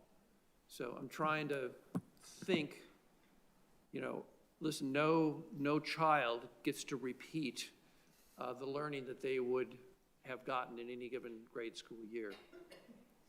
We can all acknowledge the importance of that learning process in the individual's life and for our community as a whole. But it seems like next year, that is the choice we're going to have. And so I wonder if you could articulate a bit how you think about what we're going to be facing, given that this budget itself doesn't really get to solving the structural deficit. So schools make up 53.1% of our operating budget. So it's more than half. On the city side, we know, we get hit with a pension increase each year that's at about 4.5%. We can't know yet where healthcare will be in a year. It is true that we have really kind of extended ourselves again and again, year over year, to try to make sure that we put enough money into the schools. And for, you know, that we have what we have to work with, right? The state only gives us about $3,000 per student. The biggest, I would say, factor in Beverly's challenges in budgeting is that state aid is not what it was 20 years ago. I still believe that the state can do a whole lot better prospectively. So to answer your question directly, I think if there are some transformative investments that we're able to realize by next year at this time in terms of state aid, that's one thing. If not, then, you know, the pain will be felt throughout the budget. You know, we have 8 more firefighters than we did when I started, and you started 2 years before me, but now we have 1 fewer than that 8, right? So we have 7 more firefighters. We have 8 more police officers, but during the course of this year, we'll be attriting 1. So now we have 7 more. We have an additional half inspector in the inspectional service department, but now we're eliminating that position. Trying to remember exactly what year it was, but there was an additional planner added in the early teens, and that position's now gone. So, you know, on the municipal side of things, no, we haven't grown. We've delivered outstanding services really in a really lean fashion. So next year will be hard, but you know, you sit here, I stand here. We're working on FY27, and I understand your question, and you know, we can't ignore it. And we're going to do our darndest to get this balanced budget passed and deliver the best services we all know how to do this year. If I may, a follow-up. Yeah, I've been thinking about, I have had conversations with people who weigh in about the school budget.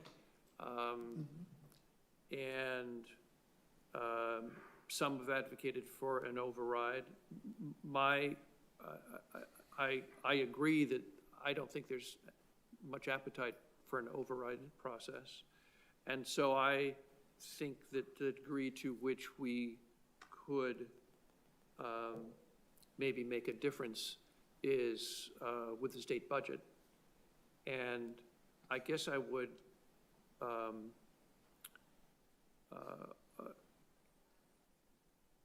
you know, welcome an opportunity to work with you and the council and the school committee and the superintendent as, you know, an aggregate political, you know, force to talk with perhaps maybe the lieutenant governor, because she was a mayor of Salem for so long, and really understands these things very, very deeply. Not to say the Governor Healy doesn't, or whoever our next governor is, but it strikes me that we owe it to our constituents, we owe it to the community, and certainly to our school system to turn over every stone that we can to try to find additional revenues. And I do think that I know the state budget is under stress as well, but it's a question of balancing priorities. And given that every single municipality, all 351 of them in the state, are facing the same kind of struggles, it seems to me that we would do well, not simply through MMA, not simply through the governor's associations and so forth, but that maybe collectively we could try to figure out a way to really effectively send a message about what we are facing as an avatar for, you know, the other cities and towns. So I'd welcome the opportunity to work with you on that. I'm sure my colleagues would also welcome if there's a way that we can organize such an effort to, if you will, lobby the State House. Thank you. We need to do that, absolutely. I've had a running conversation for about 2 years now with the Lieutenant Governor and the head of the Mass Municipal Association, and Lieutenant Governor just recently really asked MMA to step up and help drive the learning, right? The research and the learning around all this over the next several months, because there is an opportunity, and that's a Student Opportunity Act, right? The state law that extended education funding through Chapter 70 for these last 7 years is running out with the FY '27 funding year. And so trying to find better answers between now and next state budget, next local budget, a year from now. And I've asked that the MMA put together a group of mayors and town managers and administrators to start to learn from each other. I don't know exactly what's hard, what's hardest, what's not, where the levers are, where the resources are for different types of communities than ours, right? And having a better understanding of that, and since you brought it up, I think, I'd really welcome any and all of you to be in that conversation as we're trying to, help figure out what's going to work across the state. Because cities and towns are different, and yet we all seem to be, when you read the paper and hear, we all seem to be having the same troubles in getting our budgets balanced. Yeah, so whether it's a letter or an invitation to have Lieutenant Governor Healy, Driscoll here, I think we'd welcome the opportunity to have that dialogue and to try to drive home that message. Thank you. Thanks. So I just want to comment on that discussion, and I think folks have probably noticed I'm pretty energized this year, and I think it's because I think we have a real choice that we need to make as a community, and I think we can't continue to operate the way we've been operating. It's not little tweaks here and there. We need major rethinking. This body, since I've been on it, we've virtually passed every spending proposal the mayor's proposed, and with a handful of exceptions. And so for me, it is prioritization. The idea that we're thinking about cutting our schools, to me, is crazy. I mean, that's one of our #1 priorities in the entire city. Schools, public safety, roads and sidewalks. Why would we cut there?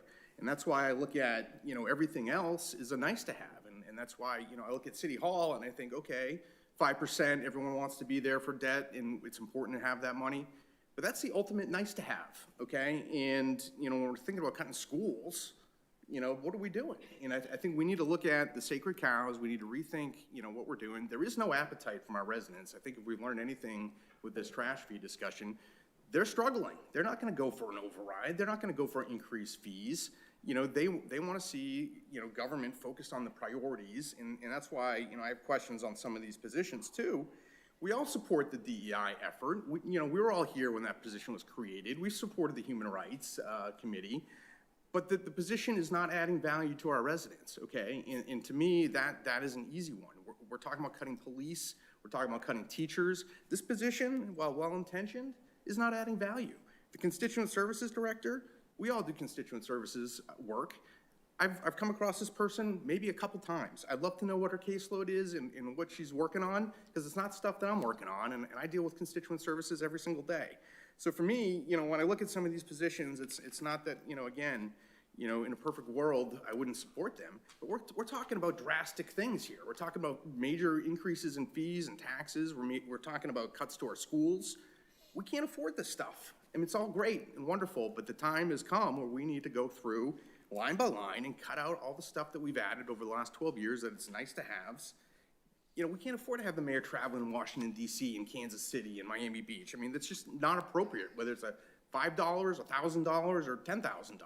It's taxpayer dollars that we can't afford to have going to those purposes. And that's how I feel about a lot of this stuff in this budget.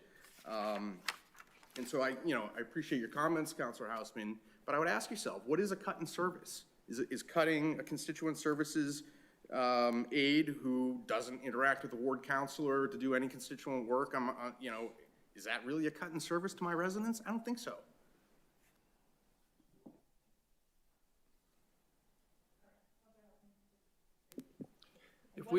I'll be very brief. If we cut those 2 positions, and we don't know, I was not trying to focus on any one personnel position in this stage of the process. But let's say we cut those, that doesn't begin to address the more, the fiscal deficit that we have. I know we can't keep going back and forth, you and I, on this, but that is, the mayor's cut nearly 20% of his budget. I look forward to the review of the rest of it. But if we're going to be talking about a structural deficit, I think we're going to be talking about not simply a position here or there. We're going to be talking about closing the library, closing the senior center, and if all of that happens, I frankly don't see any way that we're going to not address the school side as well when we are doing all of those things. So I'll leave it at that, and I know other colleagues. I'd like to also just point out before we go to President Flowers that if we cut them this year, they aren't there to cut next year. We're looking at a $7 million deficit next year.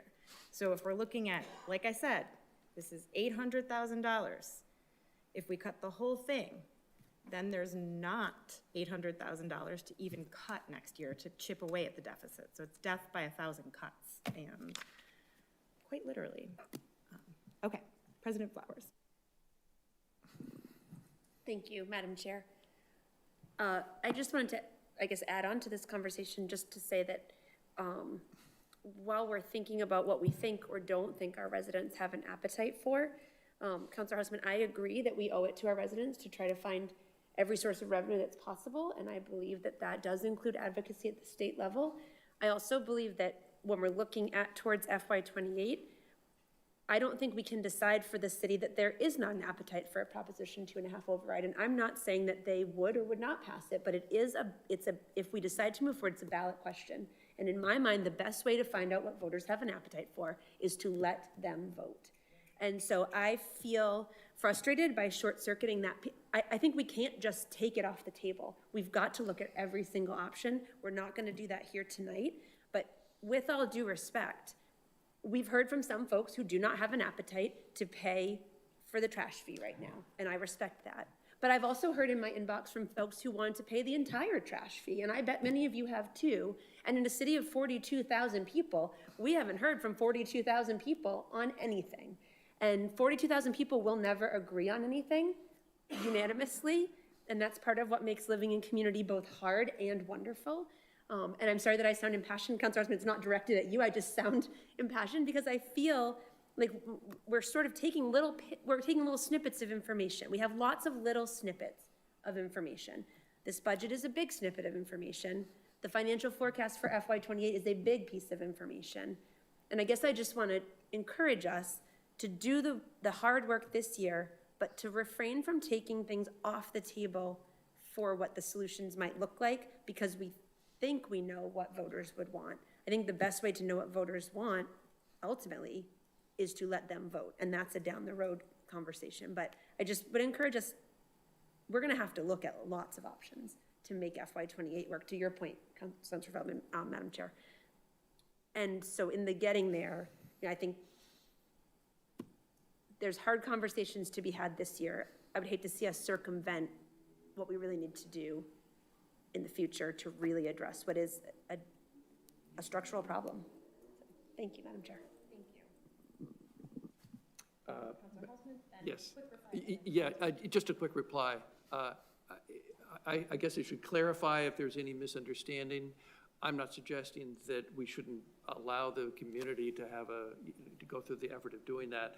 My comment was really more directed that I'm not hearing from my constituents a movement towards wanting to do that, but I certainly agree with you that it's up to our city as a whole, and if what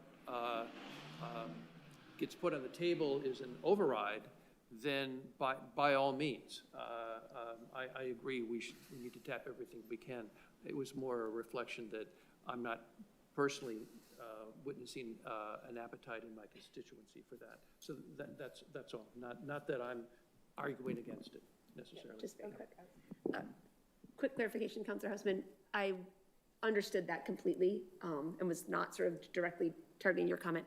And I do think it's worth noting, I think that's absolutely true, that we're all hearing different things sometimes from different constituents. And I guess that's my broader point, that we have lots of little pieces of data, and to really tackle this, because, I have heard from, and I think other councilors have too, there's definitely folks out there who are talking about that as a possibility. Whether the entire community will be in support of that remains to be seen, but I just think we're going to be gathering lots of little pieces of data, and part of our job is to try to then use those little pieces of data to open up the paths, multiple paths. I think what's clear from our conversation here is it's going to take multiple paths. Counselor St. Hilaire has, I think, rightly commented that one path is cuts. There's cuts in this budget. There will need to be cuts. Mr. Perry, you opened up the possibility that additional fees is another path that's open to us. Thinking about how revenue comes into the city in multiples of ways, those are all different paths. I'm not suggesting that we know yet what they will all be, where we're going to land. And Councilor Houseman, I'm sorry if it felt like I was directly responding to as sort of a broad response, just to say, I agree with you that we owe it to our residents to look for every possibility. And so I think part of our work will be grappling with this budget, and part of our work, I think, is then being open-minded perhaps about what some of these paths might be. So, thank you. Before I go, I'm going to Sure. Yeah, if I could, I appreciate the conversation. We've all been in this for a long time already this year, right? So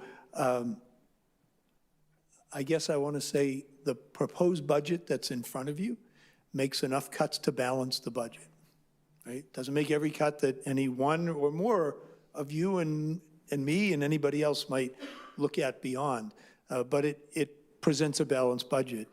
What we've tried to ensure in working through, first the number of cuts that were needed when we proposed the trash fee, and then the additional cuts to meet the level that it seems you're going to land on, or I know you still have another road to go, but I guess the point is, our goal has been to try to make sure that each of our departments on the municipal side of government can continue to deliver the core services. And for the most part, people are doing it, or will be doing it with one or more fewer people to deliver that. But I think that we've got it in a place where we can get the core work done. And as a couple of you have said, next year could be an entirely different conversation. So, thanks. Before I go to Councilor Sonia, I just want to say to echo President Flowers' statements of, I do hear from constituents that there's an appetite for an override. I hear that, but please also reach out to Councilor Houseman and also I'd like to say that there were also people that were surprised to hear that people also reached out to me to support the trash fee. And if anyone watched any of the meetings and how this went on, I think there's a reason why something like an override question is a secret ballot, because not one person, I don't think, was willing to get up in that room. I mean, I barely even wanted to be in the room at that point because it was just so full of angry voices, and it makes it really hard for people to stand up and say they want something, but it is easy to support something and let us know that via email. And I would encourage people to continue to reach out and share that support via email, because that does guide our decisions. Whether we hear you speak at the podium or not, that is something I want to share, that we hear from probably far more residents in our inboxes, at least some of us, than we do when we hear from residents at the podium. And it's very hard to get up and speak about something that's probably unpopular. So I just want people to remember that's following along at home, that I know it sounds unrealistic that people would support this, but the people that are listening are understanding that this is a structural problem that needs addressing. So I just wanted to point that out, that I too, like President Flowers, do receive support for this. So it's going to go to Councilor Sonia and then Councilor St. Hilaire. Thank you, Madam Chair. I would like to endorse the work that Amelia does as Constituent Services Director. I've had good conversations with her. She has been helpful, particularly as a new counselor, in helping to kind of triage some constituent issues. That's a job, where on any given day it could be a million different things based on the needs of the community. I also think that if we go down the route of deep cuts, as Jerry mentioned, or as Councilor Houseman mentioned, then we're gonna probably need some folks to help triage the needs of constituents, because there's going to be far less bodies around to do that. And so having a point person who, comparatively does not earn, if she earns like more or less the basic living wage of Massachusetts in 2026, it's not like this person is getting wealthy off this job. I think will be very, very important. I have voiced, some thoughts about communications and things like that, around the trash fee and other issues. Mayor, I just want to turn it over to you. Can you talk about how you view this position, why you think it's important, where you think ultimately, what its longer term trajectory is, how it could be, a good conduit for some of the communications that I think residents are looking for out of City Hall? Madam Chair? Yep, okay. Sorry, yes. Thank you, Madam Chair. Counselor. The position never lacks for work. There's enough work every day and then some. And you're right, there's a ton of troubleshooting. And she's, I will say this, that the person we have in that role right now is top-notch. She's fantastic. And I'll say this, when we do communicate well, she's a big part of it. And when we don't, I'm hearing it, and she's picking it all up. And, look, I don't want to get too personal, right? We're talking about whether we can and should afford this position. The position has, I think, from the first day it was filled, I think the position has kind of earned its keep every day for the last 9 years, with different people in it, but, really helping me, helping you folks, helping a lot of constituents who have confusion, have frustration, have a need to connect, and have a need to know that, that their concerns can get addressed. It's really important work. And back to the individual, she's top-notch at it, and she is a very talented social media writer, communicator. So the things that we are doing well, there's a lot of credit that goes there. Great, thank you. Yeah, I do think it's an important skill to have in 2026. It's where a lot of folks are getting information on any given issue, and being able to do that well, I think is important for any municipality in this, 2026, like I say. Pivoting real quick, if that's okay, just because your office also funds the grant director. Mm-hmm. So your total office budget is 803 and 237, 803, 237. Can you talk about the work of our grant director, Ms. Barrett, and the amount of funds and resources she's often able to bring in? I'd wager that she might do so well that not only is she paying for her own job, she's paying probably for a significant portion of your budget. I'll just say bluntly, she's worth several $1 million a year. Some of the grants that we get, they're formula, we'll get them anyway. Some of the grants we were getting before we created the position, where, people in different departments were spending time on grants, but it was time that the department would be much better served with them spending on core department services. Her job, and she's the third person who's been in the position, but she's been in it now for almost 10 years, or just about. It's three parts. It's helping, occasionally helping small, under-resourced local groups who need help with grants, finding grants and writing. It could be a PTO, it could be a small nonprofit. She has the responsibility for seeking out and applying for grants. Sometimes, we'll have something we need to try to accomplish, and, so she starts looking. Other times, Any given department head or somebody else on staff might get an email that comes through, somebody said, there's a grant opportunity here. She's able to evaluate and separate out. There are grants that we're not categorically eligible for, federal and state and private, because of our community demographics, and she helps us avoid wasting time. There are grants that we are categorically eligible for, but we seem to always get dinged and left aside because we're not enough of what a given grantor is looking for. She makes some really sound decisions about what grants not to waste time chasing, but also what ones to go after. And she has a very high success rate with the ones she goes after.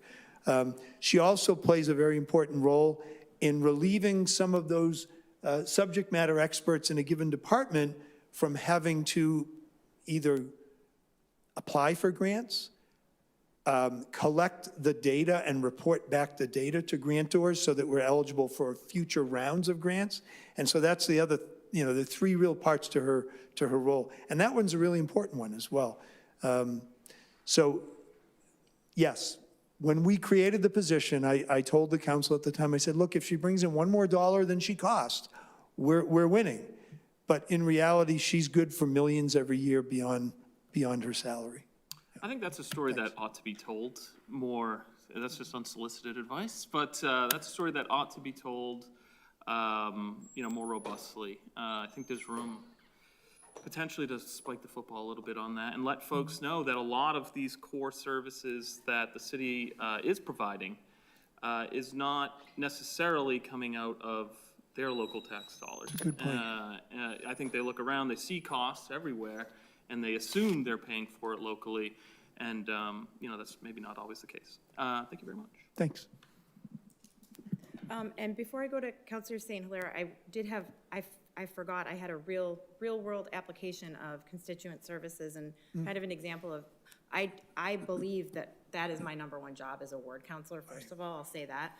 But at 10:15 last night, I had a constituent comment on my Facebook post about that they couldn't find the form to upsize on the city website for trash and recycling. And I emailed the constituent services, Amelia, at 10:30 last night, and it's fixed this morning. Like, it was already fixed by the next day. She emailed me back, was like, we'll get that fixed, and the wording is fixed, so it can be found now. And I don't have access to the website. I can connect that constituent with the right person, but it's not the reality of, even if we have those constituent services answer the phone, answer the email, it's the function of our jobs is we are unable to get into the inner workings of City Hall on a daily basis. And I do appreciate having that point person that I can just email at 10:15 at night and have it fixed by the morning. So I will say that for constituent services. And then with that, Councilor St. Hilaire, right? Thank you, Madam Chair. So I just wanted to comment on the discussion I heard earlier. Seemed like it was suggested keep all options open, which I agree with. But it was also seemed to be suggested that it might not be worth cutting the executive budget because it might not add up to enough. And, I just want to say that I plan on, like I do every year, presenting cuts to this budget because there are things in here. It's a huge document that I think and I'm sure all of you, there must be things in here that you would rather see spent on other things. And I think it's our duty to go through this line by line and make cuts to things that we feel strongly about. And I plan to do that once again. Regarding the override, I recall there was a special committee created for looking at revenue.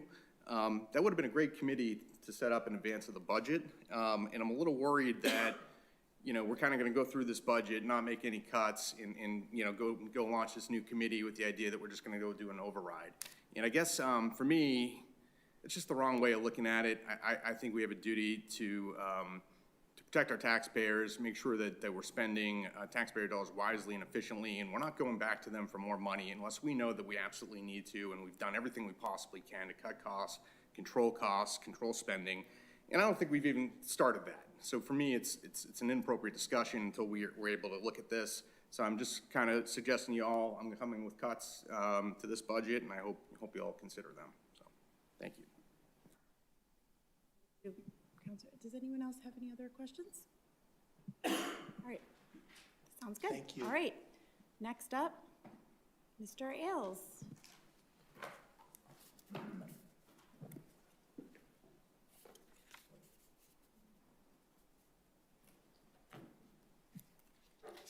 Thanks. Good evening, everybody. There's a few different topics we could touch on this evening, because there's some that really don't have a home within a department head that either I've put together or my staff and I have worked on. But in addition to that, I just wanted to give a quick overview of what was on the agenda this evening, which is the Finance Department. So there are a number of departments within the Finance Department. Thank you. Is that better? Okay, Kim says I'm good to go now.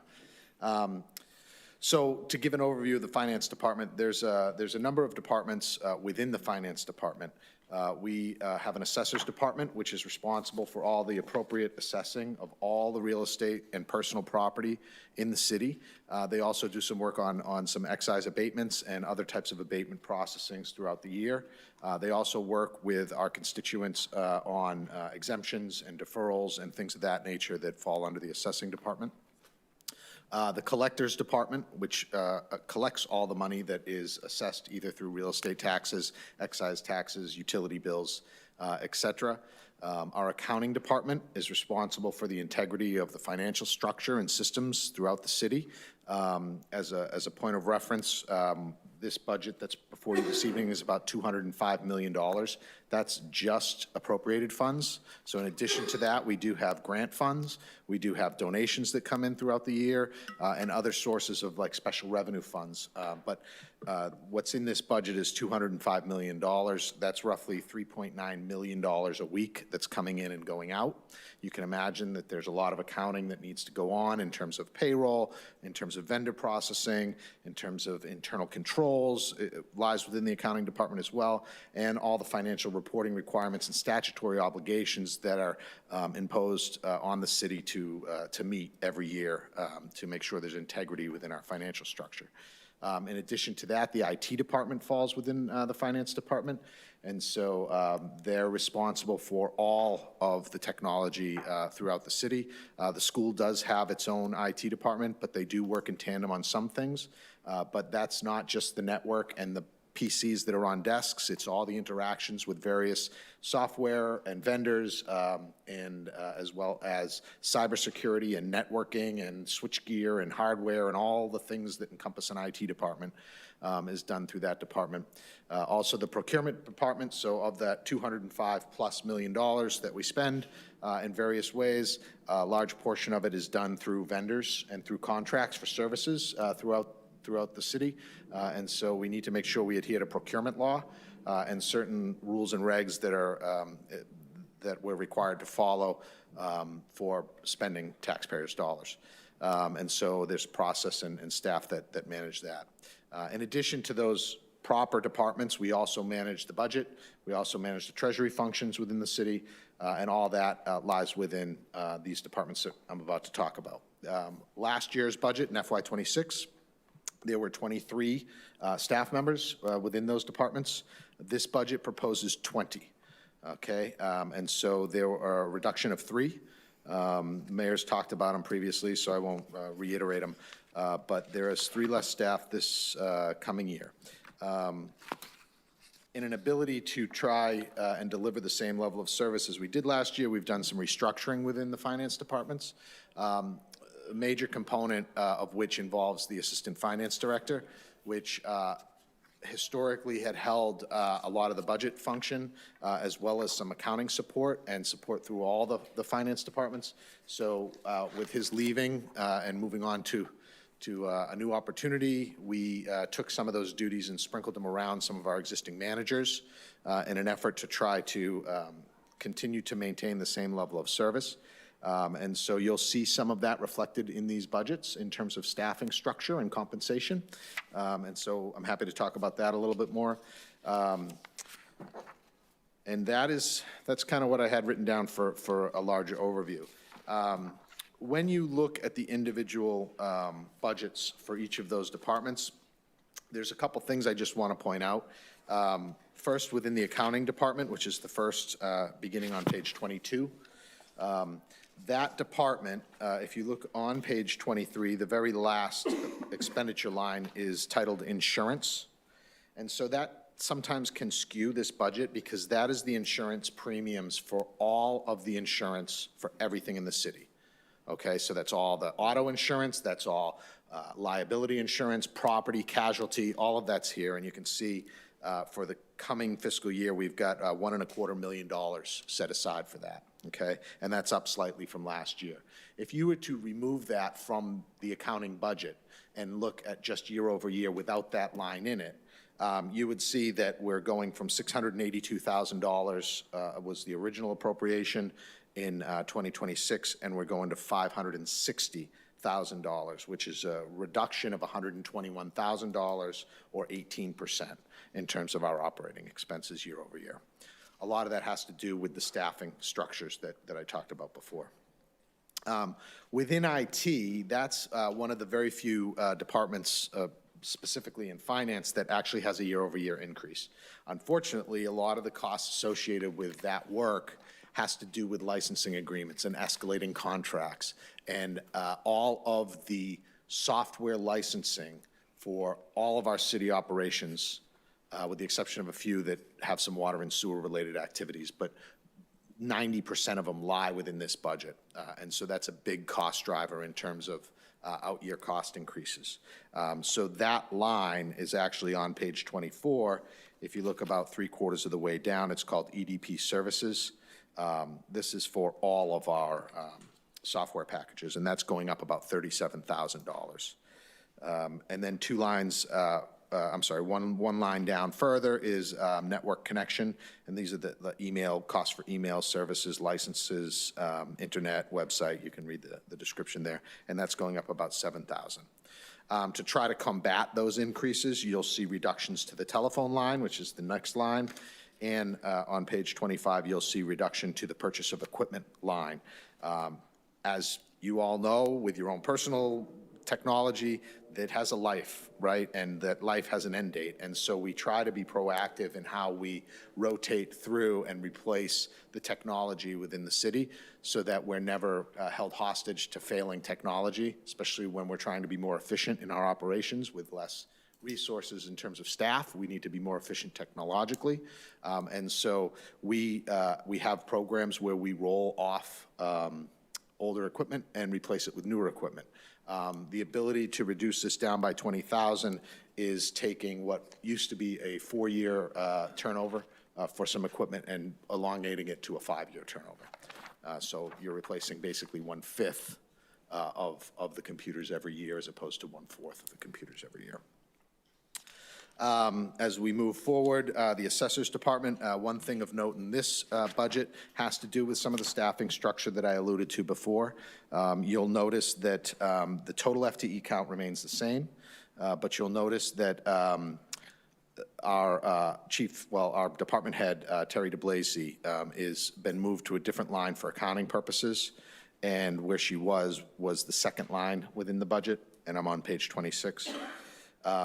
That line, the plan here is to fill an assistant assessor along with a chief assessor.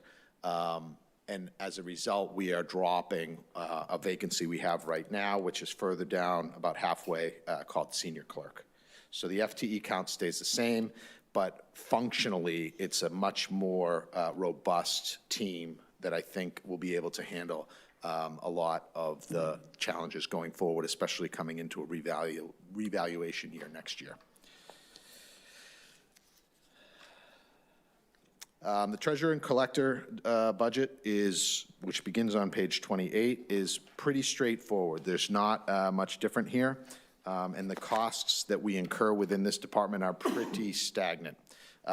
This is check stock, this is banking service fees, and this is lockbox services. Those are really kind of the big 3 areas that drive this budget along with personnel.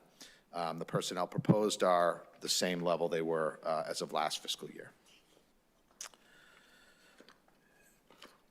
And I'll stop there because then it goes on to the solicitor's department. So I'm happy to answer any questions specific to the finance department. And also if you wanted to dive into any other area of the budget that maybe we won't cover with some of the other department heads, I'm happy to talk about that too. Yes, thank you. I have one question off the top of my head. What is, on page 27, there's the revaluation. Did I miss what, so it's got a bunch of things listed underneath that, and it's about $70,000, but can you explain a little more what Sure. those items are? So the staff in the Assessor's Department currently consists of 3 staff out in the front office that you've seen. One of them is vacant right now, and that'll be replaced with an assistant assessor. And then Terry sits in one of the offices in the back. Out in front, they deal with the face-to-face with a lot of the community that comes in. They also process all the excise abatements, and they also do property cards. So when you go and pull a permit for a deck or something, someone's gonna go out and measure that deck. Someone has to put a value to that so that the assessments of the property are accurate and fair across the entire community. And there's standards they need to adhere to. So they do a lot of that work. There are specialty items and things that we assess as a community that really no one's an expert in except for the experts. And so things like a $2 million square foot office park, there's really no comps for us to look at. So we need to go to experts to help us value that property so that it meets the standards that are required of our assessing department. Similarly, there are some tools that they employ to help be more efficient, like the Patriot Properties Consulting. They help with some of the personal property assessing out in businesses. We don't have the staff to be traveling to 13,000 properties every year, so we do outsource some of that. There's also some costs for utility appraisals because it's a very unique skill set that we don't have the skill set to do within our department. So we outsource that so that it meets the standards set by DOR in terms of how things are valued, the depreciation models, all of that. So this is a typical year if you look at 2027. This is what that type of service costs every year to get it right. When you look at some of the actuals historically, what you see is every few years you see a bit of a spike in this expenditure line. And that's because is it 5 years, Jerry? Every 5 years, we need to go through a full measure and list of all the properties in the community. And that's a much more robust effort. And so that requires some additional support in kind of a temp help sense. And so we outsource some of that as well. And so you see a little bit of a spike. Typically, it is about a 2-year process that you'll see a spike, but we don't have one for FY27.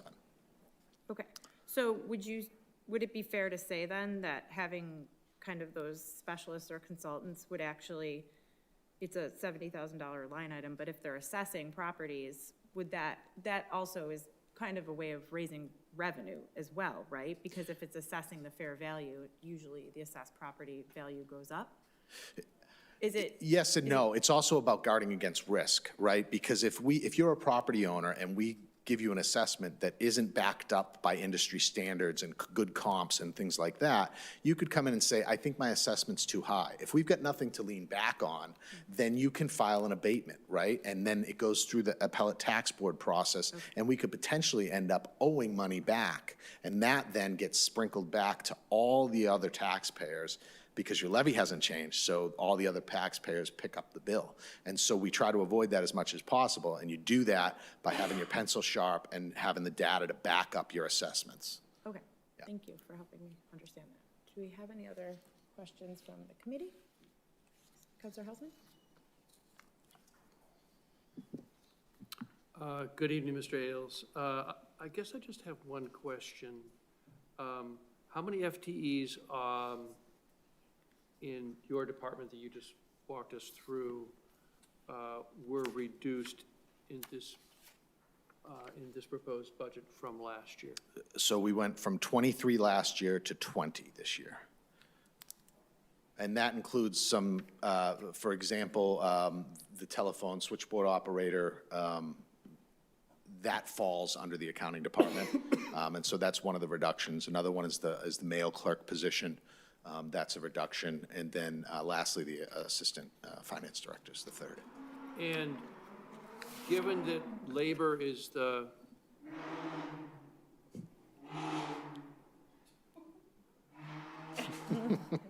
Given that labor is the main cost driver in the budget, I don't know if that guy agrees with me or not.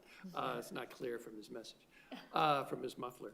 What would be the functional impact and the increase in deficiency or the decrease in efficiency if the council were to cut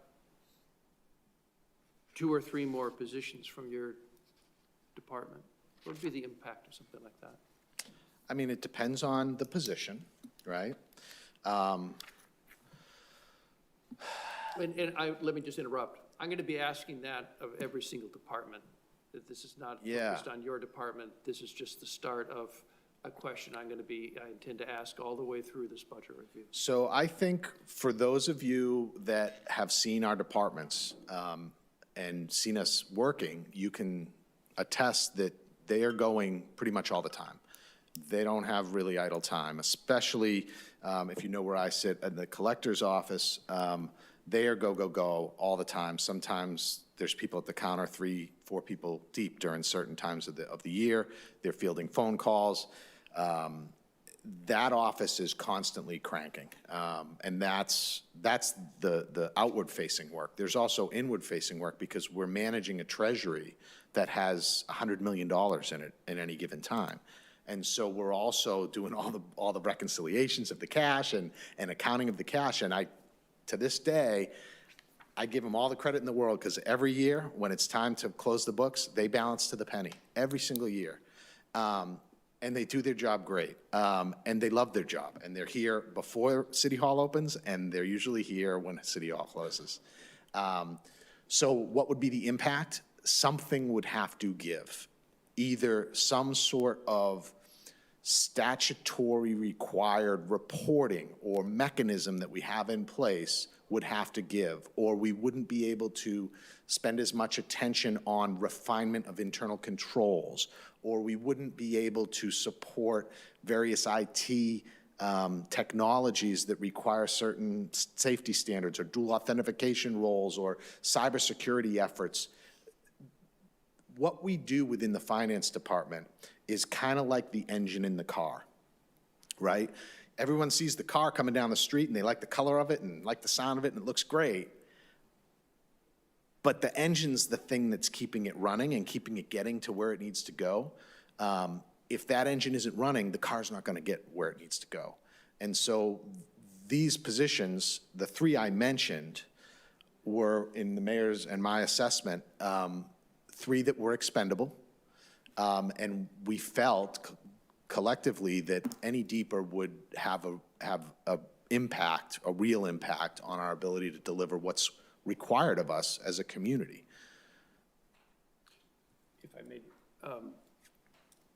Yep.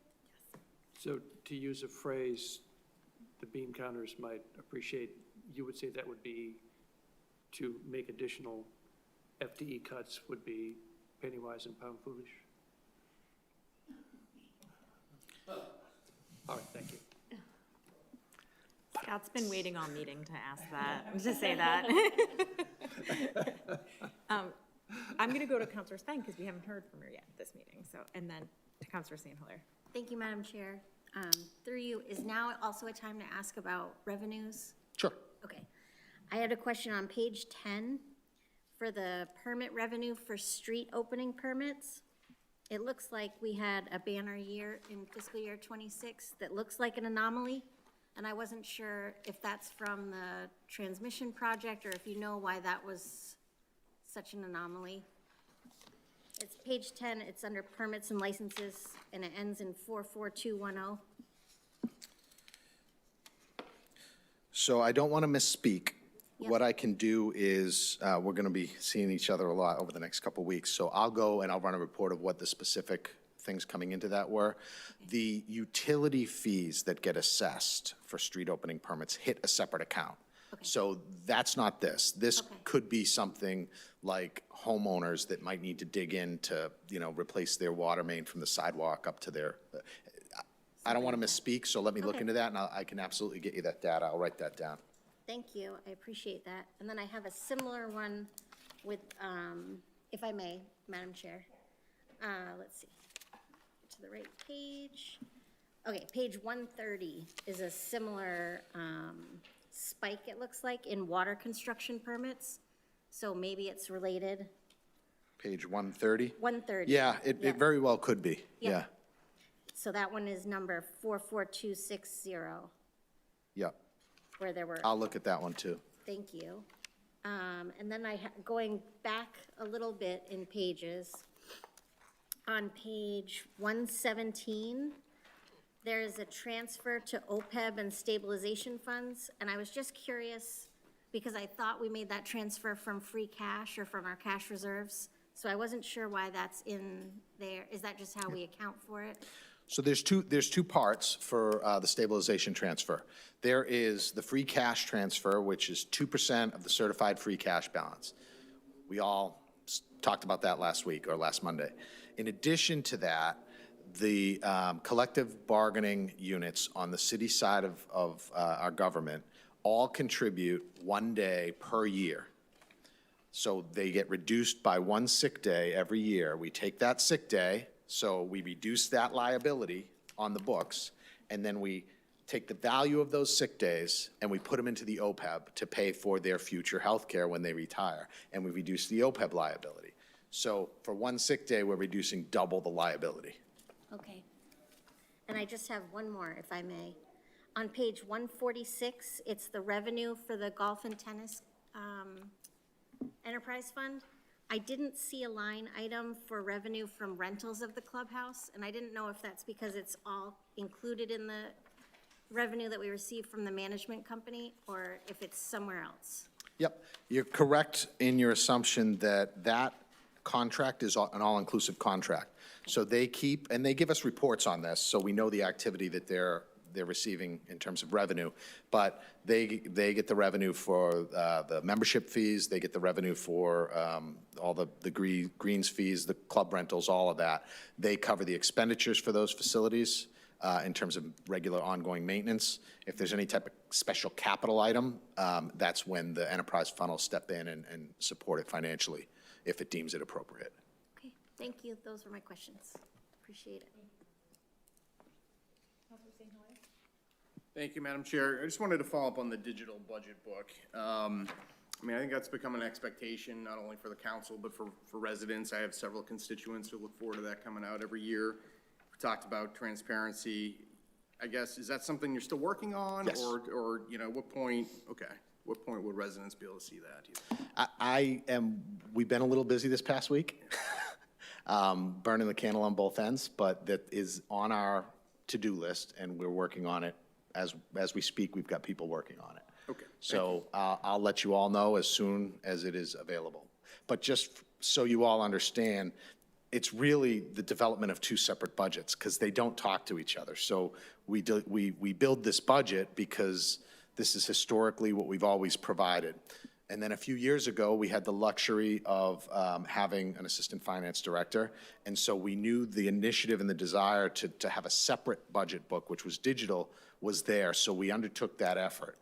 We got it up, we got it running.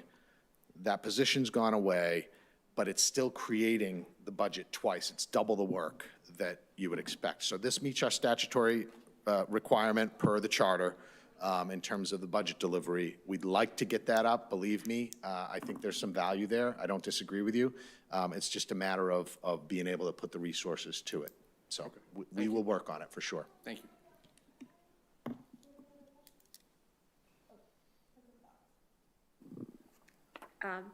Thank you. Mr. Ailes, I don't know if this is an appropriate time to ask this question, and you can defer it if not. But while we were thinking about revenues, talking about revenues, I just had a question about pilot payments to the city. I don't know if that's something that you would be open to talking about at this point or at another point would be better. Yeah, and you know, in fairness, there's a couple questions about revenue. I'm happy to kind of give a brief overview too after I address your question, if you'd like me to, Madam Chair. It's up to you. Okay. So in terms of pilots, what we carry here for estimates are the pilots that we know typically are there every year, okay? This doesn't assume any additional pilot revenue coming in. I know there's been discussion about that. That's not included in these estimates. And Mr. Ailes, just if fellow counselors are wondering where I'm looking, page 2 at the top of the page, sorry, I didn't mean to Yep. interrupt you, I should have started with that. So page 2 at the top of the page, 41800. There are, 1, 2, 3, I'm going to go through them. Okay, so the largest pilot payment, it's a donation, but we categorize it here, from Endicott College. We also receive a donation from Montserrat College. We do receive, and this is technically a pilot payment, from Beverly Housing Authority. And we also receive, by technical term, a pilot from some of our solar developers in the city that lease city space for the solar development. For example, the one on the roof of City Hall. Technically, that's personal property, and we're required to assess a value to it and charge taxes to it. So in the agreement, when we developed the lease agreement, there's a component of that agreement that sets out the pilot payments. Did I miss one, Jerry? I think that's it, right? Yeah. Okay, thank you. And so just to make sure that I'm just following, the way that it's budgeted is based on sort of those 4 that have been the consistent and what we expect would come from those 4. Yeah, it tends to hover around 250. And the timing of some of the payments is like a June, July timeframe. So sometimes it'll hit in one year, and other times it'll hit in another year. So you might see it like that if you saw it on a chart. But on average, it's about 250. Yeah, follow up. Thank you, that's very helpful, Mr. Ailes. I have a question just on that category of, as we're thinking about all of the options and not sort of closing off any of the pathways forward, thinking about budget challenges.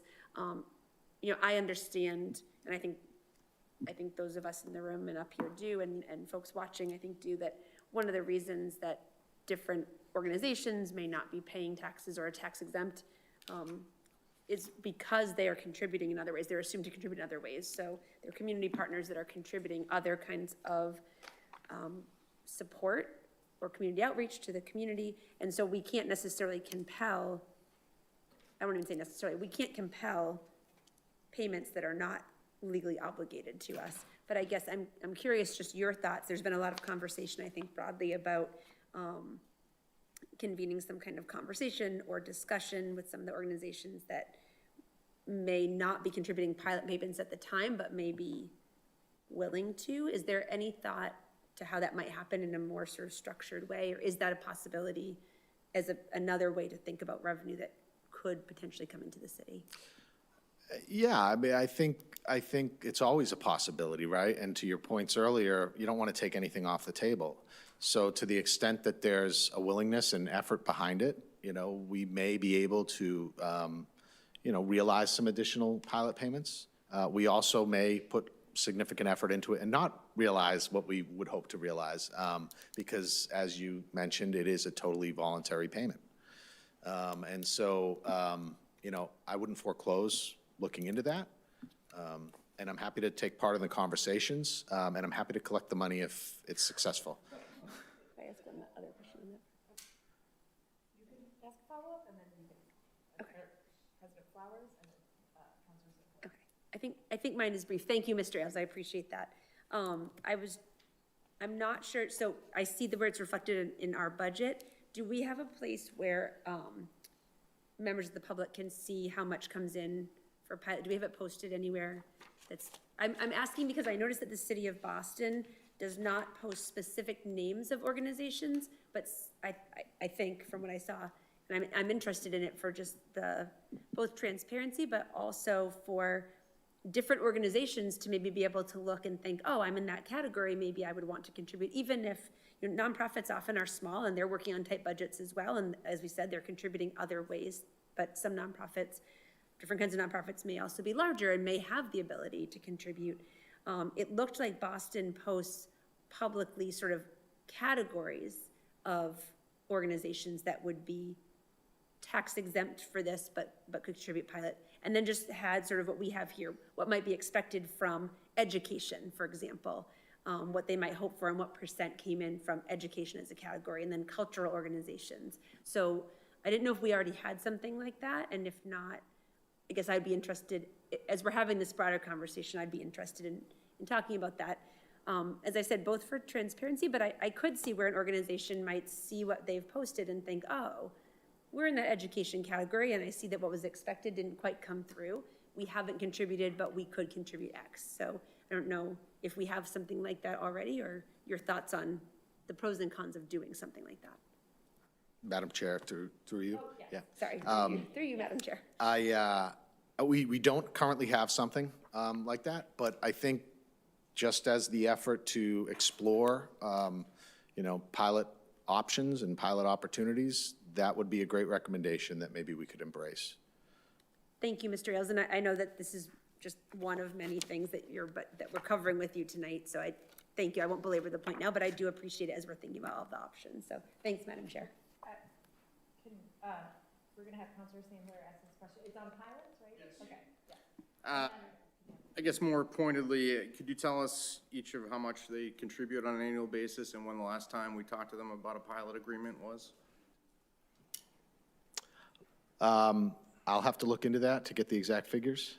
Okay. But How about that's the last time we met with the president of Endicott or the president of Cummings the week before last. on the topic of pilots? The week before last. Donation, yeah. Thank you.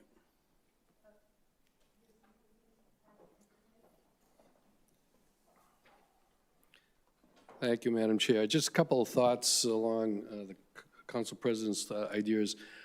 It is a voluntary thing. I think, as Mr. Ailes said, there's approximately 400 tax-exempt nonprofit organizations in the city of Beverly, to give you some perspective, of which, as I understand it, only 4 are donating something of some capacity. I defer to the solicitor. Oh, she's not here. Okay. You want to be a little careful on these voluntary donations, whether you can disclose that. I'm not sure of that. I'm sure we can check that out and try to get you an answer. One, I have had some involvement in this. The city of Boston, Madam President is correct. They actually have some full-time staff. They put resources in this. They got BU, Northeastern, Boston College, all that stuff. So, they're aggressive. But even then, it's voluntary. In general, from my experience, it's a tough slog to get people to donate money, especially the colleges today, as I'm sure you all know, are struggling. A lot of them are closing down. We just saw Hampshire College shut down there recently. But one suggestion I could give from my own experience, given the limited resources in the finance department, sometimes you can maybe consider some sort of a pilot committee, a group of, maybe 3, I wouldn't make it a huge one, but I mean like 3 people that could, research this, see how other communities are trying to do it. And I know the mayor, I guess, he said he met a week and a half ago, but that certainly maybe we'll make him an ex officio member or something. But it's a little sensitivity trying to get people to donate money. And sometimes it's better to be done, by, small group getting together with some of the tax-exempt nonprofits out there. So just as a suggestion, as a potential best practice, maybe between the mayor and the council, you may want to consider some sort of a small group pilot committee to see if we can enhance opportunities to increase revenue. Just a thought. Thank you, Mr. Perry. Follow up on that? Yes. Okay. And I'll be brief. Thank you. Thank you, Madam Chair. Thank you, Mr. Perry. I just wanted to mention that one of the things, I also don't know the legality of naming specific organizations or not in their donations. And that's what interested me about Boston's strategy, was that it's not specific by name, but category. And so I think that just an interesting way to think about it, that in this bucket, there are educational institutions. In this bucket, there are cultural. So potentially maybe that is to address the concern that you're raising, Mr. Perry. And I just also want to mention, as we're having this conversation, which I think is very worth having and the work is worth digging into, if there are, folks from our many nonprofits who are following along, I think it is important for us just to recognize, and I want to, that truly there are other ways that these organizations are also contributing. So I think it's important to have the pilot conversation, but not to discount what's being contributed by educational organizations or cultural or social justice kind of organizations to our community. We're certainly, I think, a better community for it. So I just want to recognize that and say thank you as we're talking, even as we dig into it. I think is a very worthwhile conversation about how we might consider our pilot and donations. Thank you.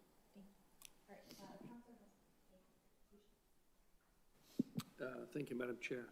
Mr. Ailes, on page 2, charges for services, $320,000 lease and rental payments for use of city-owned property. Is that primarily the solar fields, or is that something else? You're talking 43610? Yes, Yeah. yes. That's correct. That's, so like cell towers on the water tanks and also solar rental agreements. Okay, thank you. And then I want to dig into some, oh, actually, no. On the bottom of that page, I had another question. 46231, small growth. Smart growth. Excuse me, smart growth, payment to the city for smart growth development district. Could you elaborate on that?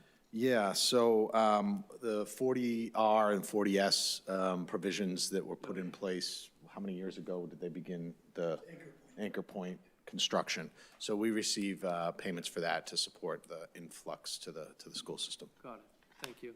And then we have several line items involving cemeteries that I'd like to dig into.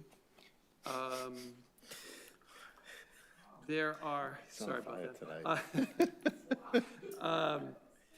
So on page 5, there are 2 items, 2 lines, one at the top and one at the very bottom, and then also on page 10 near the bottom. So let me just sort of list them, and then we can sort of figure out how they all relate to each other. Top of page 5, transfer from the cemetery perpetual care fund for the ongoing maintenance of cemeteries. And then we have, at the bottom of the page, fees for burial permits. And then near the at the bottom of page 10, one up from the bottom, charges for services, cemetery fees. So would I be correct in thinking that all 3 of these together collectively build a budget for the operations of the cemeteries in the city?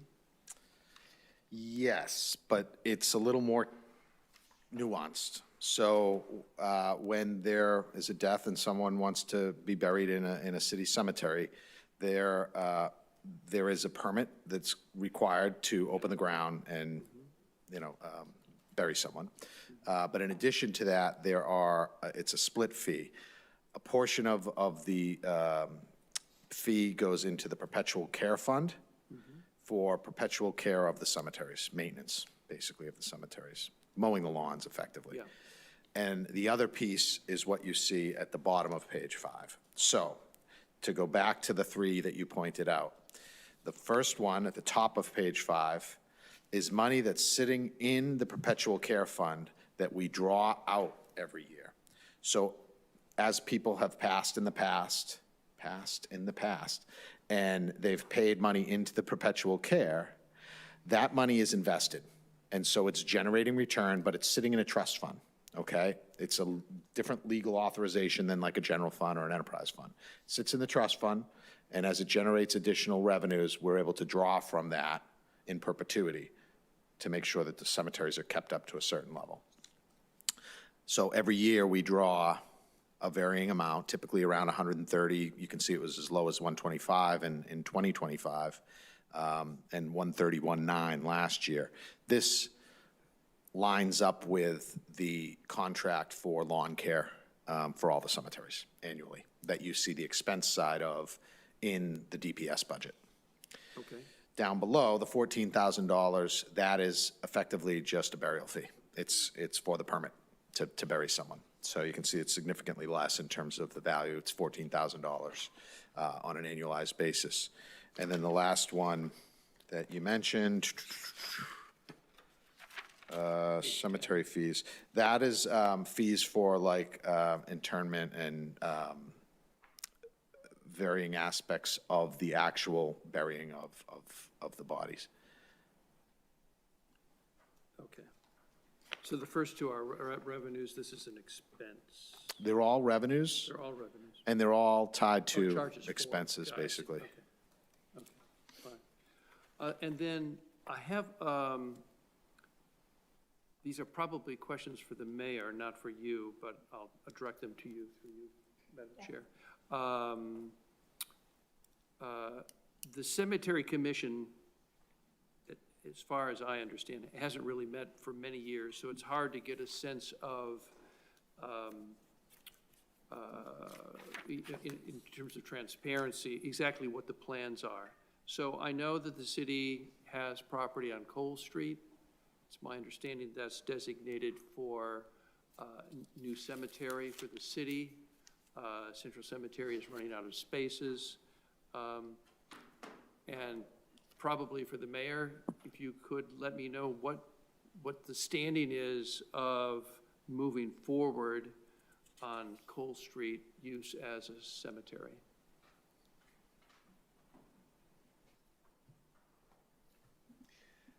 You're right, it's been held out there as meeting future need, and I'd have to get you an update on it.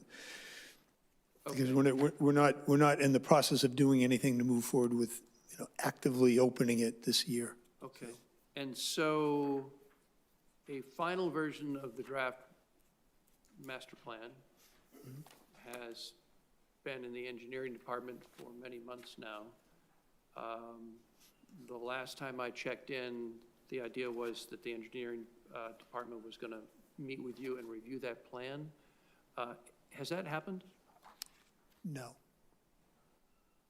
Okay, well, Central Cemetery is in Ward 4. So you're telling me that my engineering team wants to meet with me about the plan? I'll talk with Ms. Lewis in the morning, we'll get it on the books. Okay. Thanks. And I've actually requested to be present at that meeting. Okay. As I played a significant role in the generation of money for that master plan and have been very, heavily involved in the review and comment on what's been developed. So I'd like an opportunity to be part of that conversation, either when they meet with you or separately.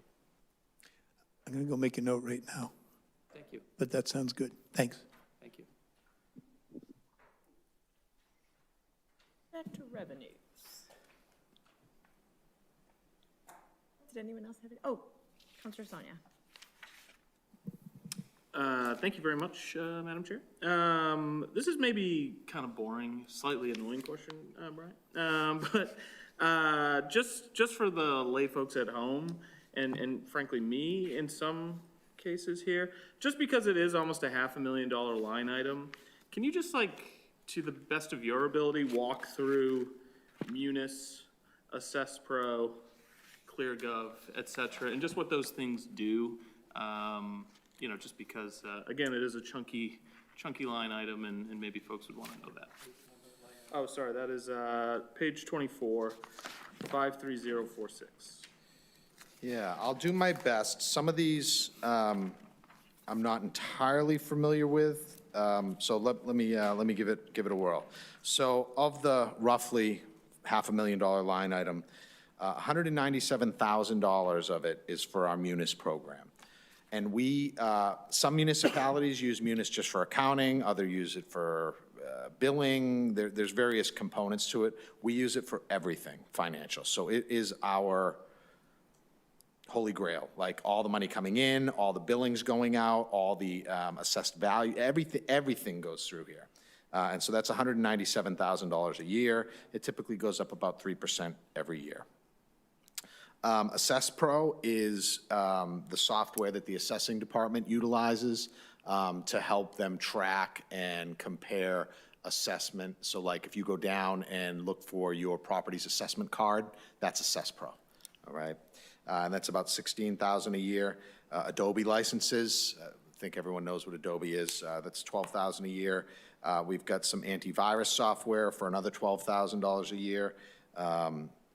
QSend is the tracking mechanism for when constituents call up and have an issue like with a pothole or something to do with the roads. It queues it up, and so it gets into the queue for our DPS staff on their tablets, so they're aware of it and can respond quicker. That's $12,000. Microsoft Office for our computers. Keep in mind, we've got, about 300 310, 315 employees on the municipal side, and they all typically have access to a computer, not all of them, but most of them. That's 11,000. OpenGov, which is our database that does all of the permitting through the building department, but it also is spilling over into some of the, it used to be called central square work that engineering department's doing. So it tracks projects and it tracks inventory and workflow and planning as well, yeah, and engineering. Yeah, all the permit stuff. DocuSign, we all know hopefully what that is. It's 29,000. We have a lot of licenses for that, but it is a very efficient tool. ClearGov, 13.7, that's the digital budget book. That's all that is. And then other smaller miscellaneous licenses and subscriptions. So there's 1,000 here, 1,000 there of just some other random items in other departments. Thank you. That was helpful. Counselor Hausman? Yeah, not to beat a dead horse about, we have a lot of challenges, and we're looking at both the revenue side and the expenditure side. It would be helpful to me if my colleague is willing, as we think about ways in which we might address the mayor's budget, if Councilor St. Hilaire could let us know, or let me know if there are any FTEs or other expenses in the budget as presented by categories as presented by Mr. Ailes that you would intend or suggest we think about making, so that when the time comes to actually take a vote, we have something to work with in terms of thinking through your suggestions. So is there anything in this that you would? Yeah, I'm going to reserve the right to go through the discussions with the Yeah, sure. department heads. I have initial thoughts, and certainly you've heard a lot of them on the executive budget. On this budget, and in following up to Councilor Sonia's comments about the IT, I guess I'm curious about our licenses, and, have we gone through an audit and looked at our licenses and make sure that we're not paying for people who are no longer here? Or, how often do we do stuff like that? I've found in other worlds, I've been in, businesses were paying for cell phones for people who are no longer there and things like that. Do we do that kind of work? Yeah, I mean, it's a constant battle, right? Because we have turnover, we have, every month we're getting the inventory of cell phones, for example, and matching them up against departments and who's currently employed. But you're always finding one or two that need to be removed. But our IT department is on top of that. They're the ones that pay that bill.